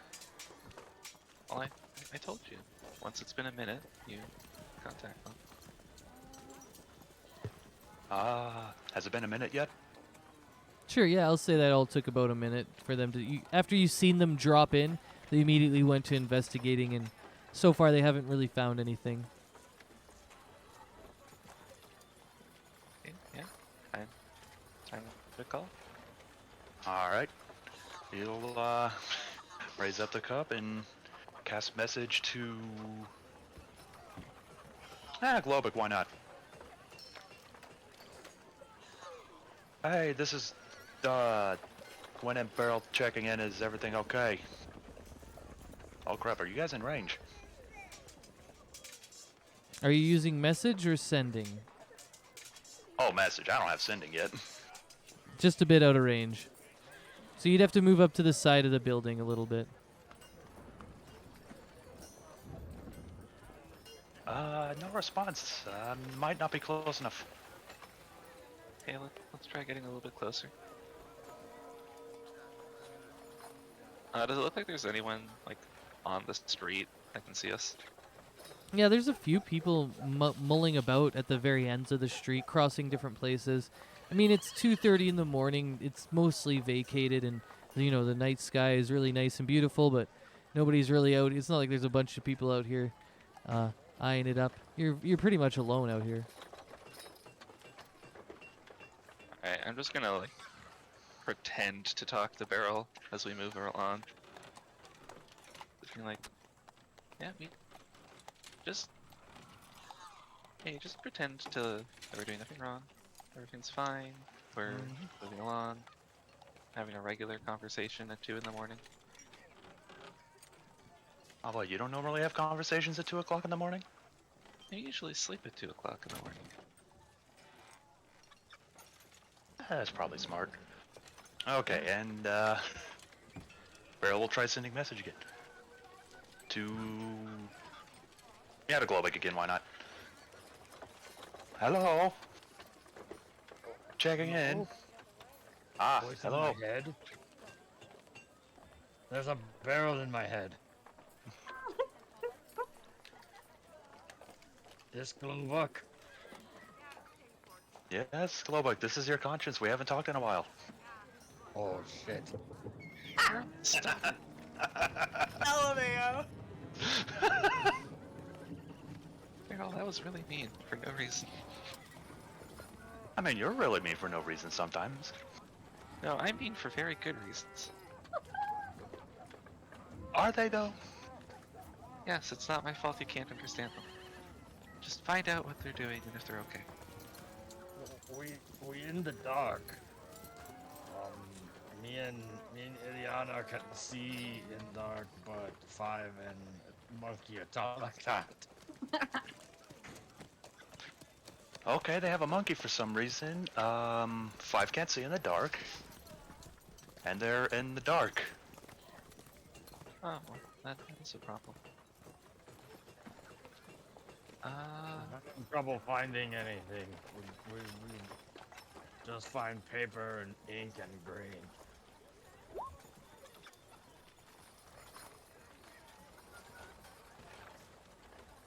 Alright, well, it sounds like things are going well. Oh, things are going well. Good to know, barrel in my head. Yep. I think things going well out there. Oh, that's good. It'd be great if we had more light in here. I mean, Hey, I have Ileana. torch, but I don't think I should light it. Ileana, don't you have like little balls of light or something? I mean, I assume we've been in here for a bit, so like, have we made perception checks to see if there's like any guards in here? No, there's no guards. It was all under just like your investigations that you found the boxes and all the barrels and all the stuff. Alright, so, yeah, if Five mentions the balls of light, I'll be like, oh, right. And I can cast my dancing light cantrip. All right. So yeah, it illuminates some areas. Now, are you just where are you sending them? And I think you can variate the how bright they are. I'm gonna send one over to 5, just so that way 5's got something to like be able to see, and that'll be at medium brightness. And I'm going to send 3 more, just kind of like out amongst the boxes and machinery, and just kind of like brighten them up, maybe 75%. Okay, okay, I like where we're going with this. So, yeah, how many were? Oh, it is 4. Okay, cool. Yeah, it's been a while since I've had dancing lights. So just going over it again. And you can move them up to 60 feet. Beautiful. Okay, yeah. Because you can split them into sort of little ones. That's how I wanted it to be. All right. Now everyone can see. You've moved through half of the area, and now Ilyana's illuminating the other half of it. I'll let you have another perception check as you guys are just looking over everything that's in here before going into them and cracking them open. You're kind of looking at what's in this last little part of the storehouse back over here. And that'll be everybody perception, and it won't be with advantage. It just won't be at disadvantage for those who don't have dark vision. Oh, There we go. All right. Much better. Yeah, I'll just hold off on Atala because Ilyana, you eventually find kind of tucked away on a little shelf in the back here behind a huge stack of barrels and different boxes and stuff. There's a ledger. And it seems that this ledger is sort of what keeps track of everything coming in and everything going out. And it has the information of where the shipments came from and where they're going to. And so everybody, is kind of waiting back here, and you see that at the back there, through the crack of some of these boxes and barrels, that you can see this book, this ledger, and you know that's like a shipping manifest, essentially. okay. And what kind of box is it in? It's actually just on like a medium height shelf. Oh, okay. Can I see if there's anything that's like laying on it or resting on it, or anything that like might make a sound if I lift it up? Yeah, if you're gonna head over there for sure, I think everyone will just kind of follow you. As you're heading over there, you realize the shelf is pretty mundane. It's all just wood. It wouldn't be very loud to shuffle or scuff it. All right. Yeah, I'm gonna grab the book and be like, "It's a ledger. This is really important advice."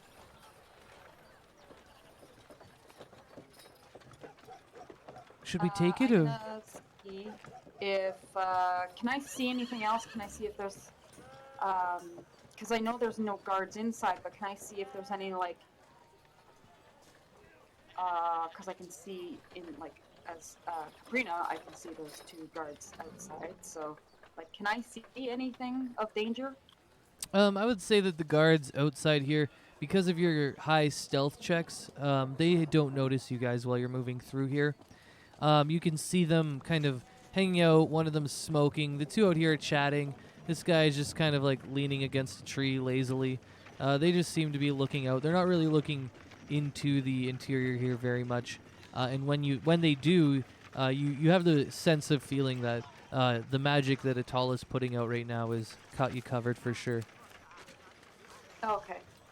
Globa, do you have your bag, your special bag?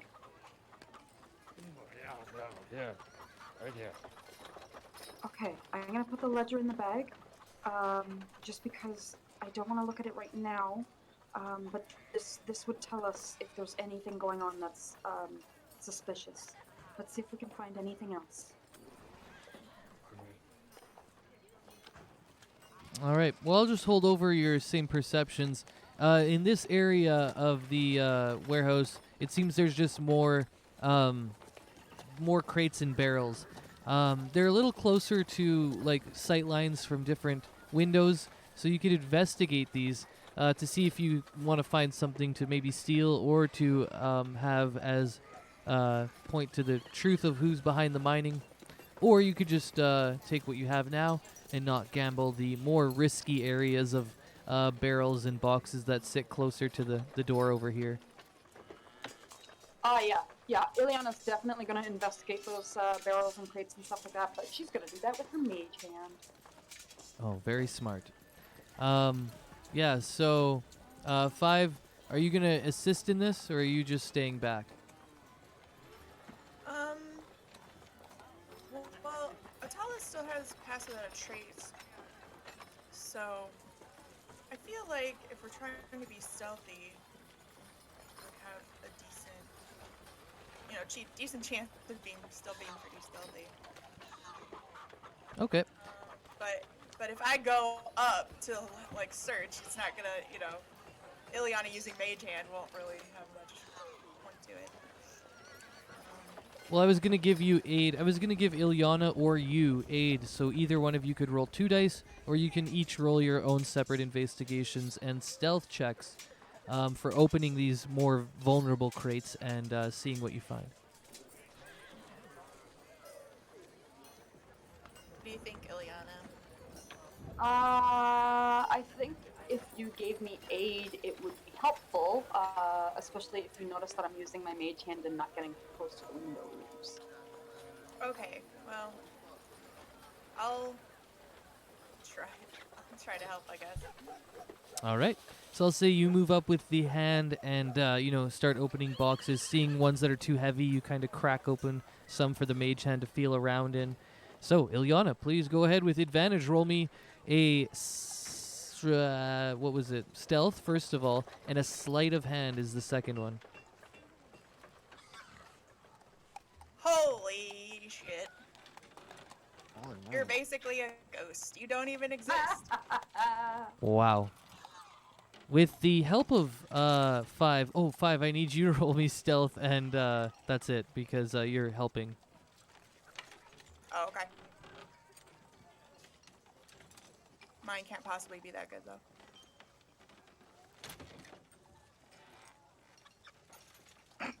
Just Hey, it's barely 20. enough. I guess with the extra hand stealth, it would have put you over, though.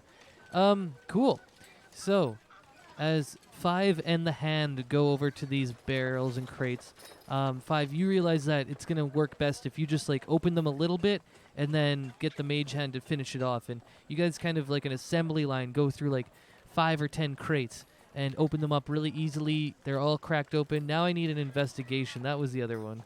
I need an investigation from both Five and Ilyana. And we'll go advantage with this since you've been able to open up so many crates in a stealthy way.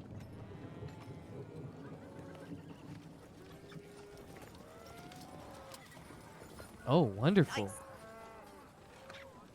All right. You find one box that is extremely heavy. Earlier, Five, when you opened up it a little bit to help the mage hand out, you noticed it was a little bit smaller and a little bit heavier than most of the other boxes, and it came, from a different place. It looked like it was stamped with a bunch of different things. Inside, though, Ilyana, you try and pick up some large, what feels like ingots, to pull them out of this box, and you can't pull them up. They're too heavy. Five, as you're there, though, you're able to look into it, and you can see, Ilyana, you know that this must be some sort of very heavy, precious metal. And Five, while you look into it, you see that there's actually shining, what looks to be like a silverish gray metal, and it's pressed into ingots, and it has a little seal on top of it. And each seal just has a 1 on it. It's like a circle with a 1 pressed into the middle. And each one of these has this exact same ingot and 1 on top of it.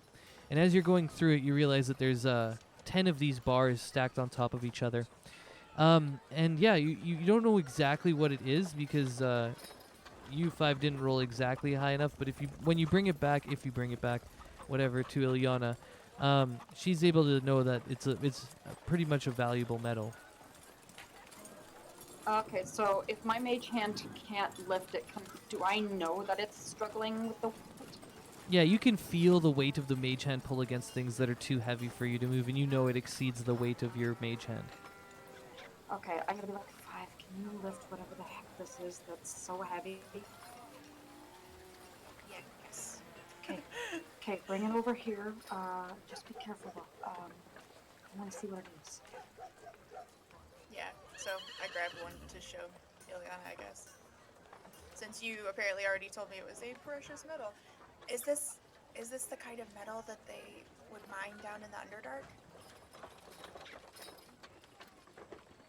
All right, yeah. Now that you have it back to Ilyana, you know what this is. It's actually adamantine. It's a very precious type of metal, and you do know that it is mined in the Underdark. Holy shit. Oh guys, this is adamantine. This is mined in the Underdark. This is our proof right here. I mean, I know that they do some regular legal mining, but I mean, this is pretty. This is definitely Underdark stuff. Okay, so 5, if you can put one of those into Globek's bag. How many were there? Did you see? There were 10. Okay. Remember that. There were 10. We're gonna put 1 in Globek's thing, and I'm gonna see with my mage hand if I can close up. If I can close up the box. What was that? I'm gonna guess a dog bark. You put more in there. I think It holds up the bag more. probably one. One is good for now. More in there. We're not here to rob them. We're just here to get evidence.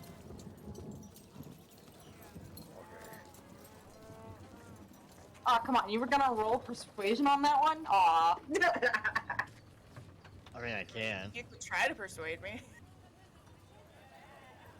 I mean, it won't be very good, but we both have terrible Yeah, we do. charisma, so. Oh shit! Oh, I rolled performance, not persuasion, but it's the same stat. Actually, performance I have a -2 in. Oh, that's even funnier. You want me to reroll it? No, we'll take the 19 and whatever your regular modifier is for persuasion. Well, my regular modifier for persuasion is actually 0, but my modifier for performance is -2.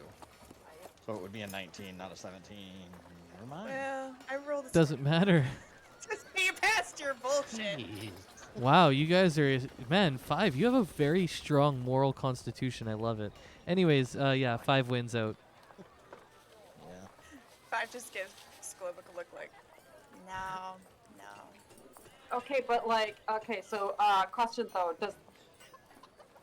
because he like tries to persuade 5, does he happen to persuade Ilyana? If you want to like keep stealing and shit, I mean, you can roll against it, or you can just say that it's within your character's alignment that you would be more selfish or more giving, like you wouldn't steal. Either one. You guys. How much do I know? How much? Steal stuff. This doesn't make us the good guys here. Embrace the chaotic neutral. I don't Ilyana know just what kind your of looks. alignment is, but that's mine. Ilyana just kind of looks over at 5 and do I actually know how much these things are worth though? Like I believe that I probably should because of my noble and marketing, or not marketing, no. Yep, all told together, this small shipment would probably be worth 500 to 1,000 gold, depending who you sold it to and how it was prepared and how many times you sold it over and all that. Okay, what about just the one though? 10% of that, so 50 to 100 gold. Okay. Ilyana just kind of turns to 5 and she goes, just one of these 5 could pay for your monastery's orphanage, their food for a year. That seems incorrect, considering how much I've had to pay for drinks in the past evening. But I do appreciate. Well, I was gonna say I don't think that because it was only 1 gold for the milk, right? And it's an orphanage, and they don't really. I would assume they don't get a lot of brand new awesome food. Like I mean, we won't get bogged down in details too much. 100 gold, I mean, they could stretch it out probably. They could find people, whatever. Yeah, we'll go with it. We'll roll with it. 5 just shrugs. You could roll "Oh, deception. listen, you have to leave at least some of it, otherwise, if they come to check, there won't be any. But we did just take the ledger, which means if we turn in the ledger for evidence, and there's not as much as we said there is, they're gonna know we stole it. Well, I'm just telling you right now, looking around here, they're gonna know we stole something because their ledger is gone for their business, and one of the ingots would already be gone as the proof. So they're gonna know somebody was here. No, I meant like whoever we, if we hand this over to the authorities or something. The ingot? Yeah. Aren't we trying to make a case about whatever's Yeah. going on? But I mean, they're gonna know that, like, they're gonna know that we broke in. Well, yeah, but breaking in to find evidence of something is one thing. Breaking in and stealing stuff, I feel like is a different thing. Where's Gwen when you need her? It's currently out of range of the spot. Yep. Yeah, I'm gonna turn to Glowbuck and be like, Glowbuck, what do you think? I'd go with whatever, but on honesty, put the people that can't see in the dark back in the dark, or we take it all. But we should go. Alright, let's go. Yes, let's go. 5 mentally wipes brow of moral dilemma. So to be clear, you take 1, and then that's it. Yeah. We just took That's one. it. Okay, cool. All right, you guys, where are you going and how are you getting out? My sheet right now. Okay, perfect. Into the bag of holding, along and with the the ledger. ledger. The magic bag. And the ledger, yeah. Yeah, I did that already. Perfect. Perfect. All right, so the chimney, when you guys came down, it obviously wasn't lit, still not lit, but also pretty hard to get back up. Are you guys gonna go up that way, or do you want to go a different way? I say if it's not broke, don't fix it. So 5 will head towards the way we came in. Plus, that's where our friends are, and it's out of the way of the guards. I mean, why try to find a different spot? For sure. All right, we'll all roll acrobatics or athletics as we climb out, including my monkey Atala, and we'll see how it turns out. Can I use my mage hand as like an extra arm to kind of grab onto things to like acrobat back up the chimney? You bet. I'll give you advantage for that, so we'll take yours with advantage. I have no idea why it pinged out. I'm only going up now, let's see how it goes. Oh, it happens. All right. Wow. How unfortunate. Yeah. The girls do so well. All 3 of them, their lithe bodies, including the lithe body of the monkey, springing forward with just this amazing estrogen energy. And you, Globuk, with your masculine meatiness, are climbing below them. And the 3 of you, Tala, Ilyana, and 5, look down.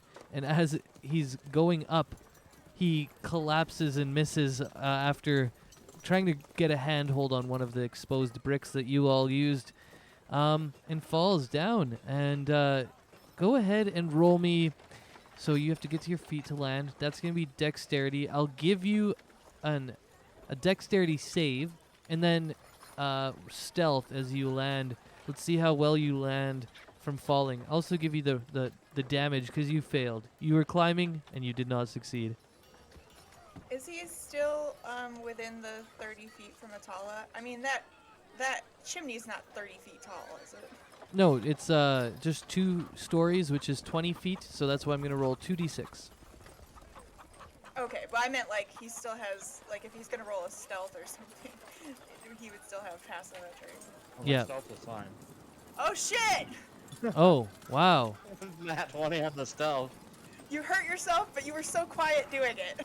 This is amazing. So I'm just going to say, Globuk, after you miss that handhold, you can't let yourself, be played the fool in front of all these beautiful ladies. You catch yourself, not willing to take this fall very well. and you spread your hands out, and you just grab both sides really intensely right before you're about to land on the ground. And as you do that, your manly strength just like pushing your hands into these sides, you catch yourself in an Iron Maiden cross kind of thing position, and your feet are just dangling above the ground. They didn't even really touch the ground. They just land perfectly, and you hold yourself there right before you hit the ground, and you can once again ascend up through. And I'll even take away the roll damage on the drop as you're able to catch yourself and continue back upwards. All right, you want another athletics? Yeah, sure. Can I grab oh, never mind. You're good. You're good. Wow. And after that, you just spring up there like a seasoned mountain climbing veteran, just bounding from leap and brick, and you get to the one where you fell, and you even do a little flourish. You kind of just do it one-handed and jump off, and then you're back up top. Sorry, guys, I got some soot in my eye. I mean, that was a really impressive recovery. It's fucking Matrix up in here. The wall is a 90-degree angle. All right, guys, Just let's rolled get. 2 nat 20s in a row. I He did. He I did. did. Wow. Wasn't there a thing the DM was it 2 or 3 nat 20s in a row? I have never heard. Yeah, you did roll a bunch of nat 20s in a row last time, didn't you? Oh, that I've done? Yeah, I've definitely. I think I rolled 2 last. I don't know if it was 2 sessions ago or 3 sessions ago, but yeah, I know what you're talking about. Okay. Yeah. Ileana's just gonna be like, okay, guys, we need to get out of here so we can look at that ledger like ASAP. Well, 5 sprightly jumps down from the roof because I have slow fall and I'm awesome.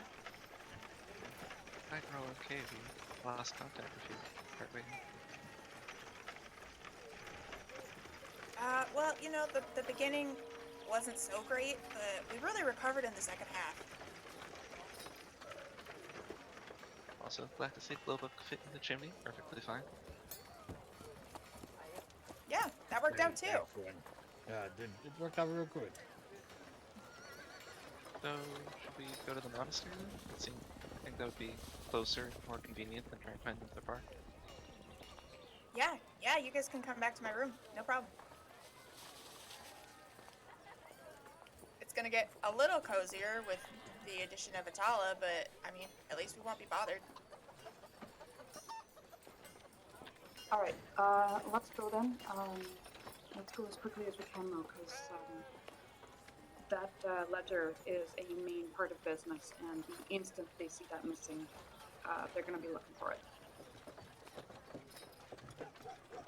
Let's go. Let's go. All right. Oh, here we go. Da-da-da-da-da-da. Let me make sure Yes, everything's the good. monastery map that I didn't get to see last time. This is where I live. Yes, welcome to your beautiful home. The fountains and the little rock garden over here for some Zen meditation or something, and training out back amongst the trees back here with Taehun Joe, showing you how to shove javelins into things. Good times, good memories. All right, so yeah, you all arrive back. I'm just going to put you into Five's wonderful little room over here. You've all been here before. We were here earlier in the day to take the long rest. And you all get back to Five's room, which is again... Well, Five, just describe your room for me again. That's one thing I was missing last game, and I just wanted you to do it in your own voice. Oh, well, I think I mentioned a little bit about what it looked like in the first episode, or whatever, game. But it's very sparse. It's just, and it's even sparser now because Five had, packed up a few things that she owned in preparation for, leaving for a long time. So currently it's just very, it looks like the sort of room that you would stay in if you went up to a temple in the mountains and you were just gonna do a temple stay. It's like a cot, and I would say there's probably a little desk of some sort, like a chair. And maybe some spots, like some sun spots on the wall where like you can see that like there used to be maybe like a poster or two, like something on the walls, but they're gone now. Cool, cool. All right, so we've all arrived, and yeah, Atala, she like lays out the ledger and she lays out the note that you guys have as well, and or I guess Globuk has it. Never mind. So Globuk, you can go ahead. She lays out just the note. Oh, here you guys go. Here's the book and the medal. Just kind of sets it out on the desk. Oh yeah, we found some Underdark metal. Do we know if it's from deep enough in the Underdark to be illegal? Oh yeah. I was gonna say I don't know, because I know that they do some. Ilyana, I'll get you to roll a check on that. Actually, you know it's from the Underdark, but we'll see if you know where it's from specifically. All right. Which check?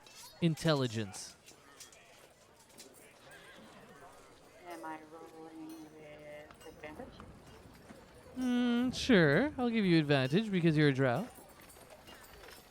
And you're a noble who's involved in this. I don't need it. Oh, shit. Nice. I actually have to give it to you. I didn't want... I was Ileana I was trying to apparently railroad is, you. Like, money from mining. All right. So I'm just going to flavor this a little bit. When you asked that question, Gwen, about how deep it is, Ilyana, you take a second and you look at it and you're like, no, it's definitely from too deep. And then as you look at it a little bit more, you're like, well, actually, these ingots are way too nice. They're like pressed with a precision that the engineering seems that it would probably be coming from the Empire. And that illegal operations normally refine metals in a much more scrappy way, and they're usually not nearly as pure. And then when they're pressed, they usually aren't pressed with any defining marks. And this one, that it usually responds to like some sort of a clan or a nobility that's involved, and this is like their brand or their marking. This happens with cattle and other things. You're aware of this, so you know that this actually is probably traceable, and that it's probably coming from the good side of the Underdark. Good side of the Underdark, Like it's above board. Legit mining? Yeah, these are legal. Okay, so Yeah. it's legit. Okay, legal. Okay, got it.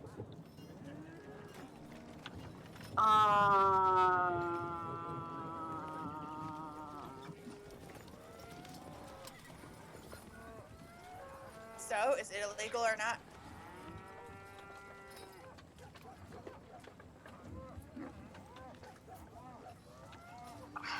Let me take a closer look.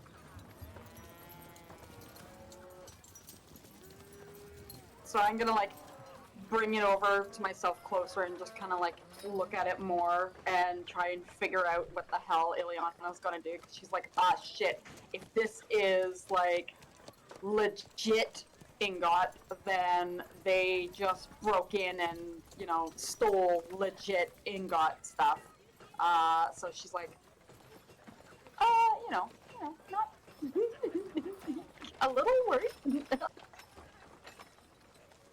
For sure. Yeah, you can hold the ingot to yourself. You all see her kind of looking at it, investigating it. I'm gonna look over to the ledger and be like, Paula, can you read anything from the ledger? I'm still looking at this, but can you see anything? Sure, someone help me actually. If we could all gather around, maybe we can look through the pages ourselves and see if there's been any weird shipments from anywhere. So, we can roll investigation.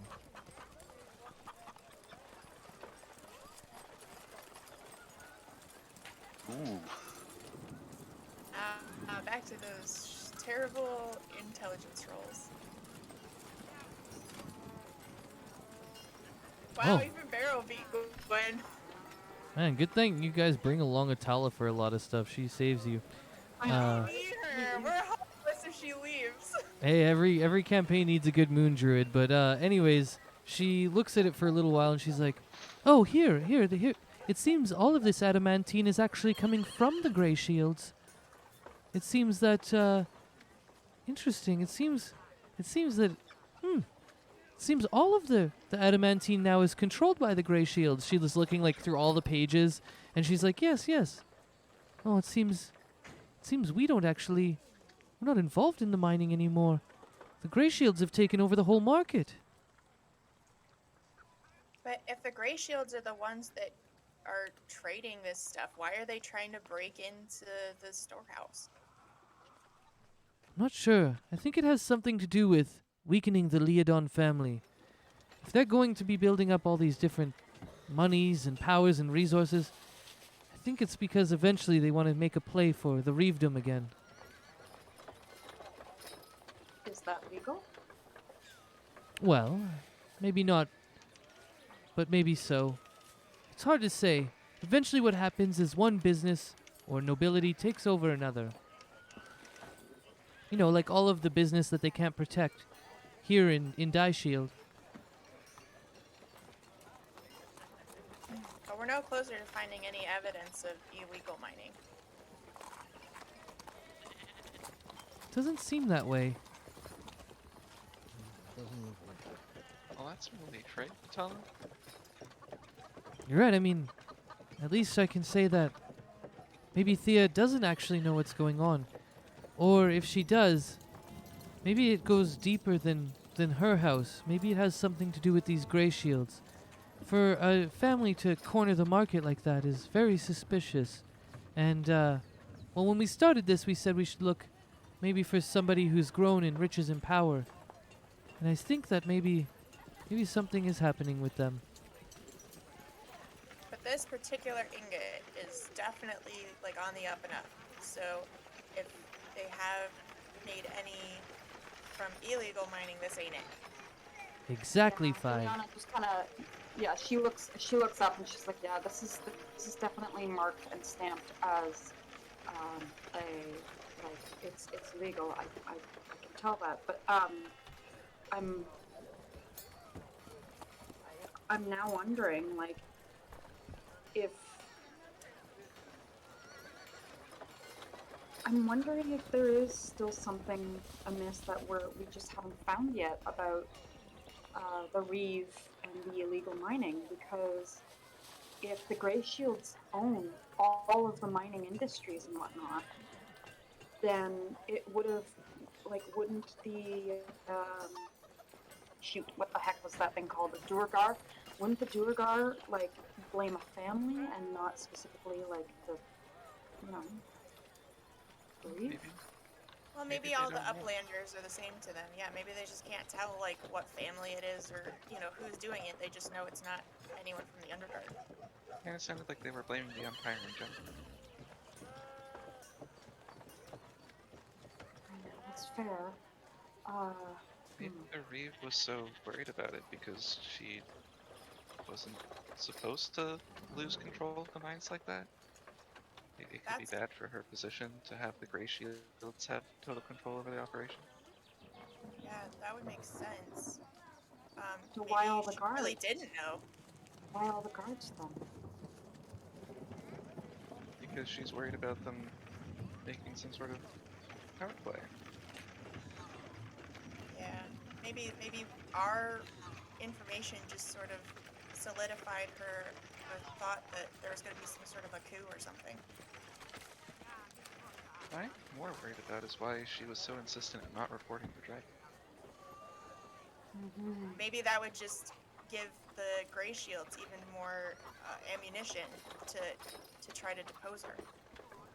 Or, to be fair, perhaps she's already on the brink of losing her position because of the Grey Shields owning all of this mining market, and a dragon would just kick her right off that, The dragon's not in Die Shield, and I don't think she has. I don't think what happens out on the road is her responsibility, right? Well, you know how people can be. It's just they panic, and whoever happens to be in charge is just the one that gets the flag. Wouldn't it be like the Empire itself, whoever's in charge of security or anti-dragon squads or something? I mean, I'm not saying I think that it's a good plan, but I think maybe she just sort of made a snap decision. Ileana just kind of looks over at Atala, like, confused while Five's talking. You know, maybe she would. I'm trying to decide if we should offer help again, like, if we could do something without revealing that the reason that we trust her more now is because we've been running around breaking into things. I think that we could try and offer some sort of help. Maybe even just let her know that we know what's happened and see how it goes from there. I think that was originally Grigor's idea, but I mean, now we have a little bit more knowledge of the situation. Maybe she'd be willing to discuss it with me for sure, or with any of you as well, if we can make it seem that we're genuinely interested.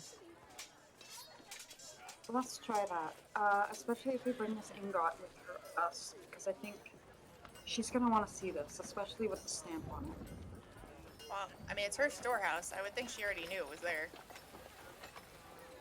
Wait, you're correct. It is her warehouse. Yeah. So why is Gray Shield ingot in her warehouse? Because they own the entire mining operation. That's the only way to get the material. Yeah, if you've got adamantium, I guess now it has to go through the gray shields.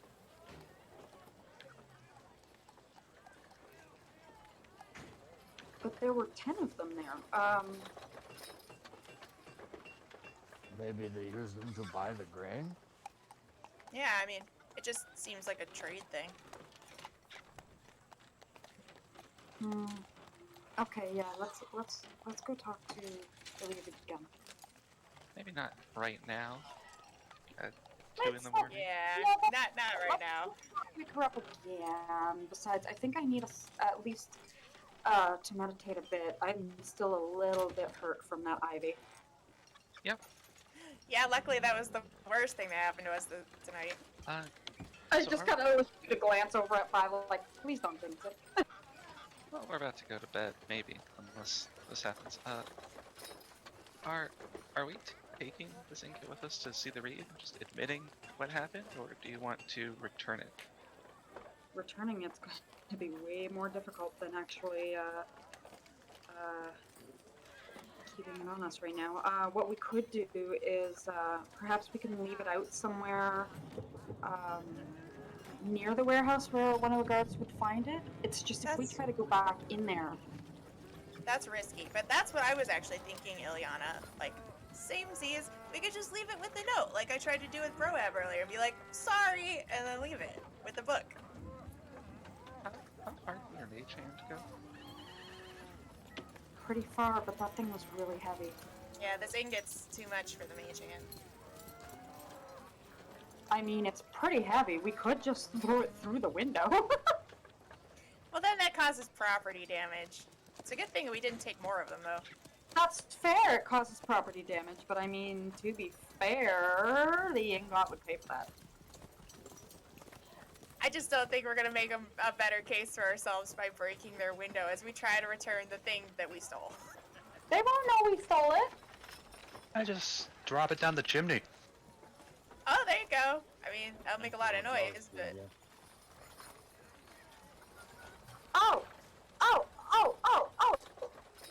Ileana just kind of looks over excitedly at Five, and she goes, Five, you used Featherfall when you fell off, when you came down from the roof, didn't you? Yeah, I'm very sprightly. Oh, is there a chance you can put Featherfall on something else? Oh, yeah, no, that's a common misconception. It's not like Featherfall the spell, it's just like, it's like a thing I can do as a monk. I've just learned to be, like, weightless, like a leaf on the wind. Sorry.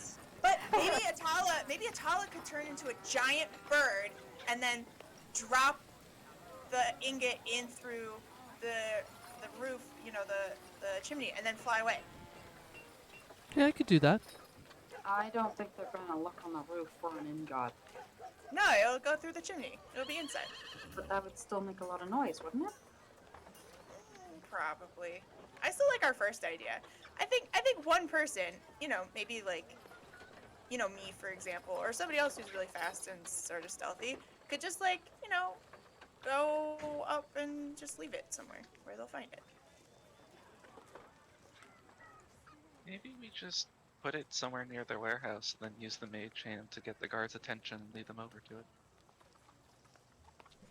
Or Atala, as like a crow again, could like draw their attention to it. I mean, the ingot is shiny. Yeah. I think that's Perhaps a crow if thing. perhaps if Atala could like, you know, place the ingot over by the door or something, and just like kind of fly around it and pretend to pick it up as if, you know, they're trying to, you know, take the ingot as a crow. I don't think a crow can lift an ingot that your mage hand can't lift. I'm pretty actually strong in my crow form. Tala, do you have any shapeshifts left? Let me see. I turned into a crow once, and then I turned into a crow twice, and actually no. But you know what? The funniest thing, you all, is that I have Oleander here, and he's a bird as well, amongst many other things. But we could use Oleander. Oh yeah, I guess, I mean, an owl could definitely still draw some guards' attention if it just flew around insistently enough. Yeah. Do the guards know that Oleander's your owl? Oh, I can make Oleander look like a different owl.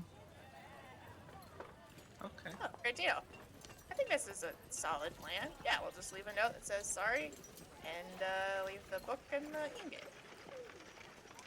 All right, let's do it. Reverse robbery. Wouldn't this be the exact same thing as bringing this to the Reeve and telling her that we did it? No, we're trying not to tell her we did it. But, you know, the guards find a bar and a ledger from inside the warehouse with a note that says sorry, and then all of a sudden we approach the Reeve being a lot more friendly and She agreeable won't than have we were last time. any proof it was us. Yeah. Gwen's got a point. Perhaps what we should do then is just leave the ledger and the ingot somewhere close to the warehouse, very, very close. Like, I'm talking like maybe close, like by a window, by a bush, so it looks like somebody who tried to steal it, like dropped it. And we'll have the owl or whatever, like Oleander as a disguised owl, draw attention to it. Without the note. No note. I mean, okay, we could just return it without the note, but I'm just saying, I don't think there's much difference. The note says that the person is, you know, apologetic that they tried to steal something and then they're giving it back. If we just leave the stuff in a bush and the animal draws attention to it, it doesn't look like somebody's trying to return something. It looks like somebody dropped something. I like that Like plan. a dumb robber versus apologetic non-robber. I don't know. Unlike us, we were great robbers. We were perfect robbers, and I definitely do not want to bring any more attention to the fact that we're that good. It was not robbers. We could even mess up the area a little bit, maybe leave a bit of blood stage as if some kind of fight happened or a bad fall. That's fair. Whose blood? I just cut my finger or something. That'd be fine. I look over on Atala. Yeah, I mean, that works for me if you want to do it that way. Okay, let's do it that way.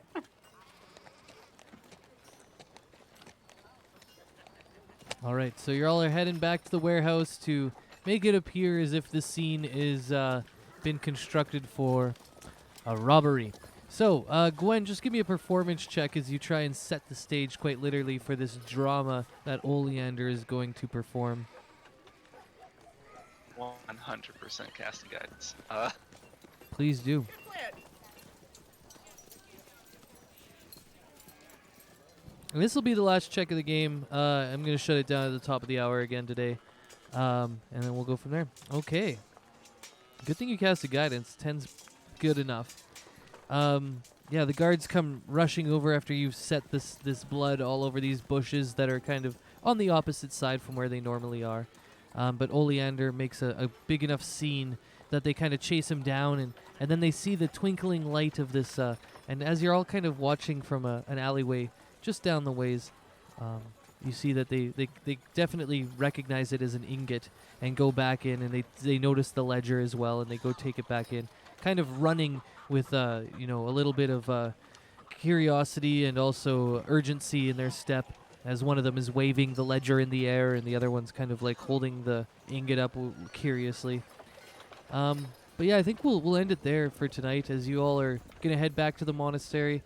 I guess I'll let you go to the monastery. We'll get the long rest and we'll start in the morning, unless there's stuff you guys wanted to do between then and there. I think we're good. I'm good. We definitely need a rest after our back-to-back successful capers. Yeah, wow, well done, guys. Yeah, that was interesting. I had lots ready for when stuff went wrong, and that actually went really smooth. So give yourselves a pat on the back. And let's see here.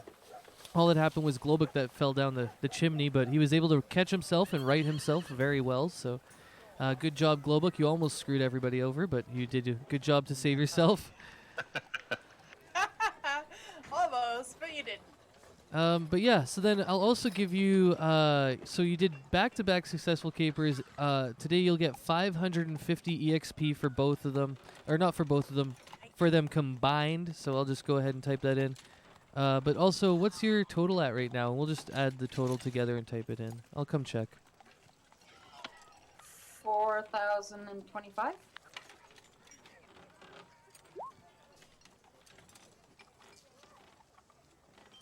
Oh, that's what it'll add up to. Yep, that sounds about right. Yeah, you should have been at like 3,500, and now you'll be at 4,025. So you're probably at 3,475 before, if my math is correct. Anyways, yeah, so that will be your new total, 4,025. Congratulations on 2 successful capers. Nobody got arrested. Congratulations. And yeah, you'll be waking up at the monastery here in 5's room after a long rest, that much closer to your 5th level. Woohoo! 5. All right, and yeah, I'm gonna shut it down. So I will talk to you all in a week from now. Feel free to, let me know if you need anything over the week. But I do know that we have, I think it's Ilyana and Globuk who are gone next week, right? I'll be here for about an hour, but that's about it. About an hour and a half. Okay, yeah, and I might be able to play via via my cell phone like last time. Well, not last time, but like the time before. It's just that because I'm moving at the on the 30th, my internet here at my house will be disconnected on the Saturday. So. okay, well, if you can make it, that's fine. But I just figured I'd let everybody know. And then if anybody else has to leave, let me know. Will I do. won't be able to make the session on the 5th December. Okay, sounds good. All right, yeah, just send me some messages. I'm going to go. Ciao. Okay. Bye. Awesome. Thanks Bye. for the game. Are you yelling at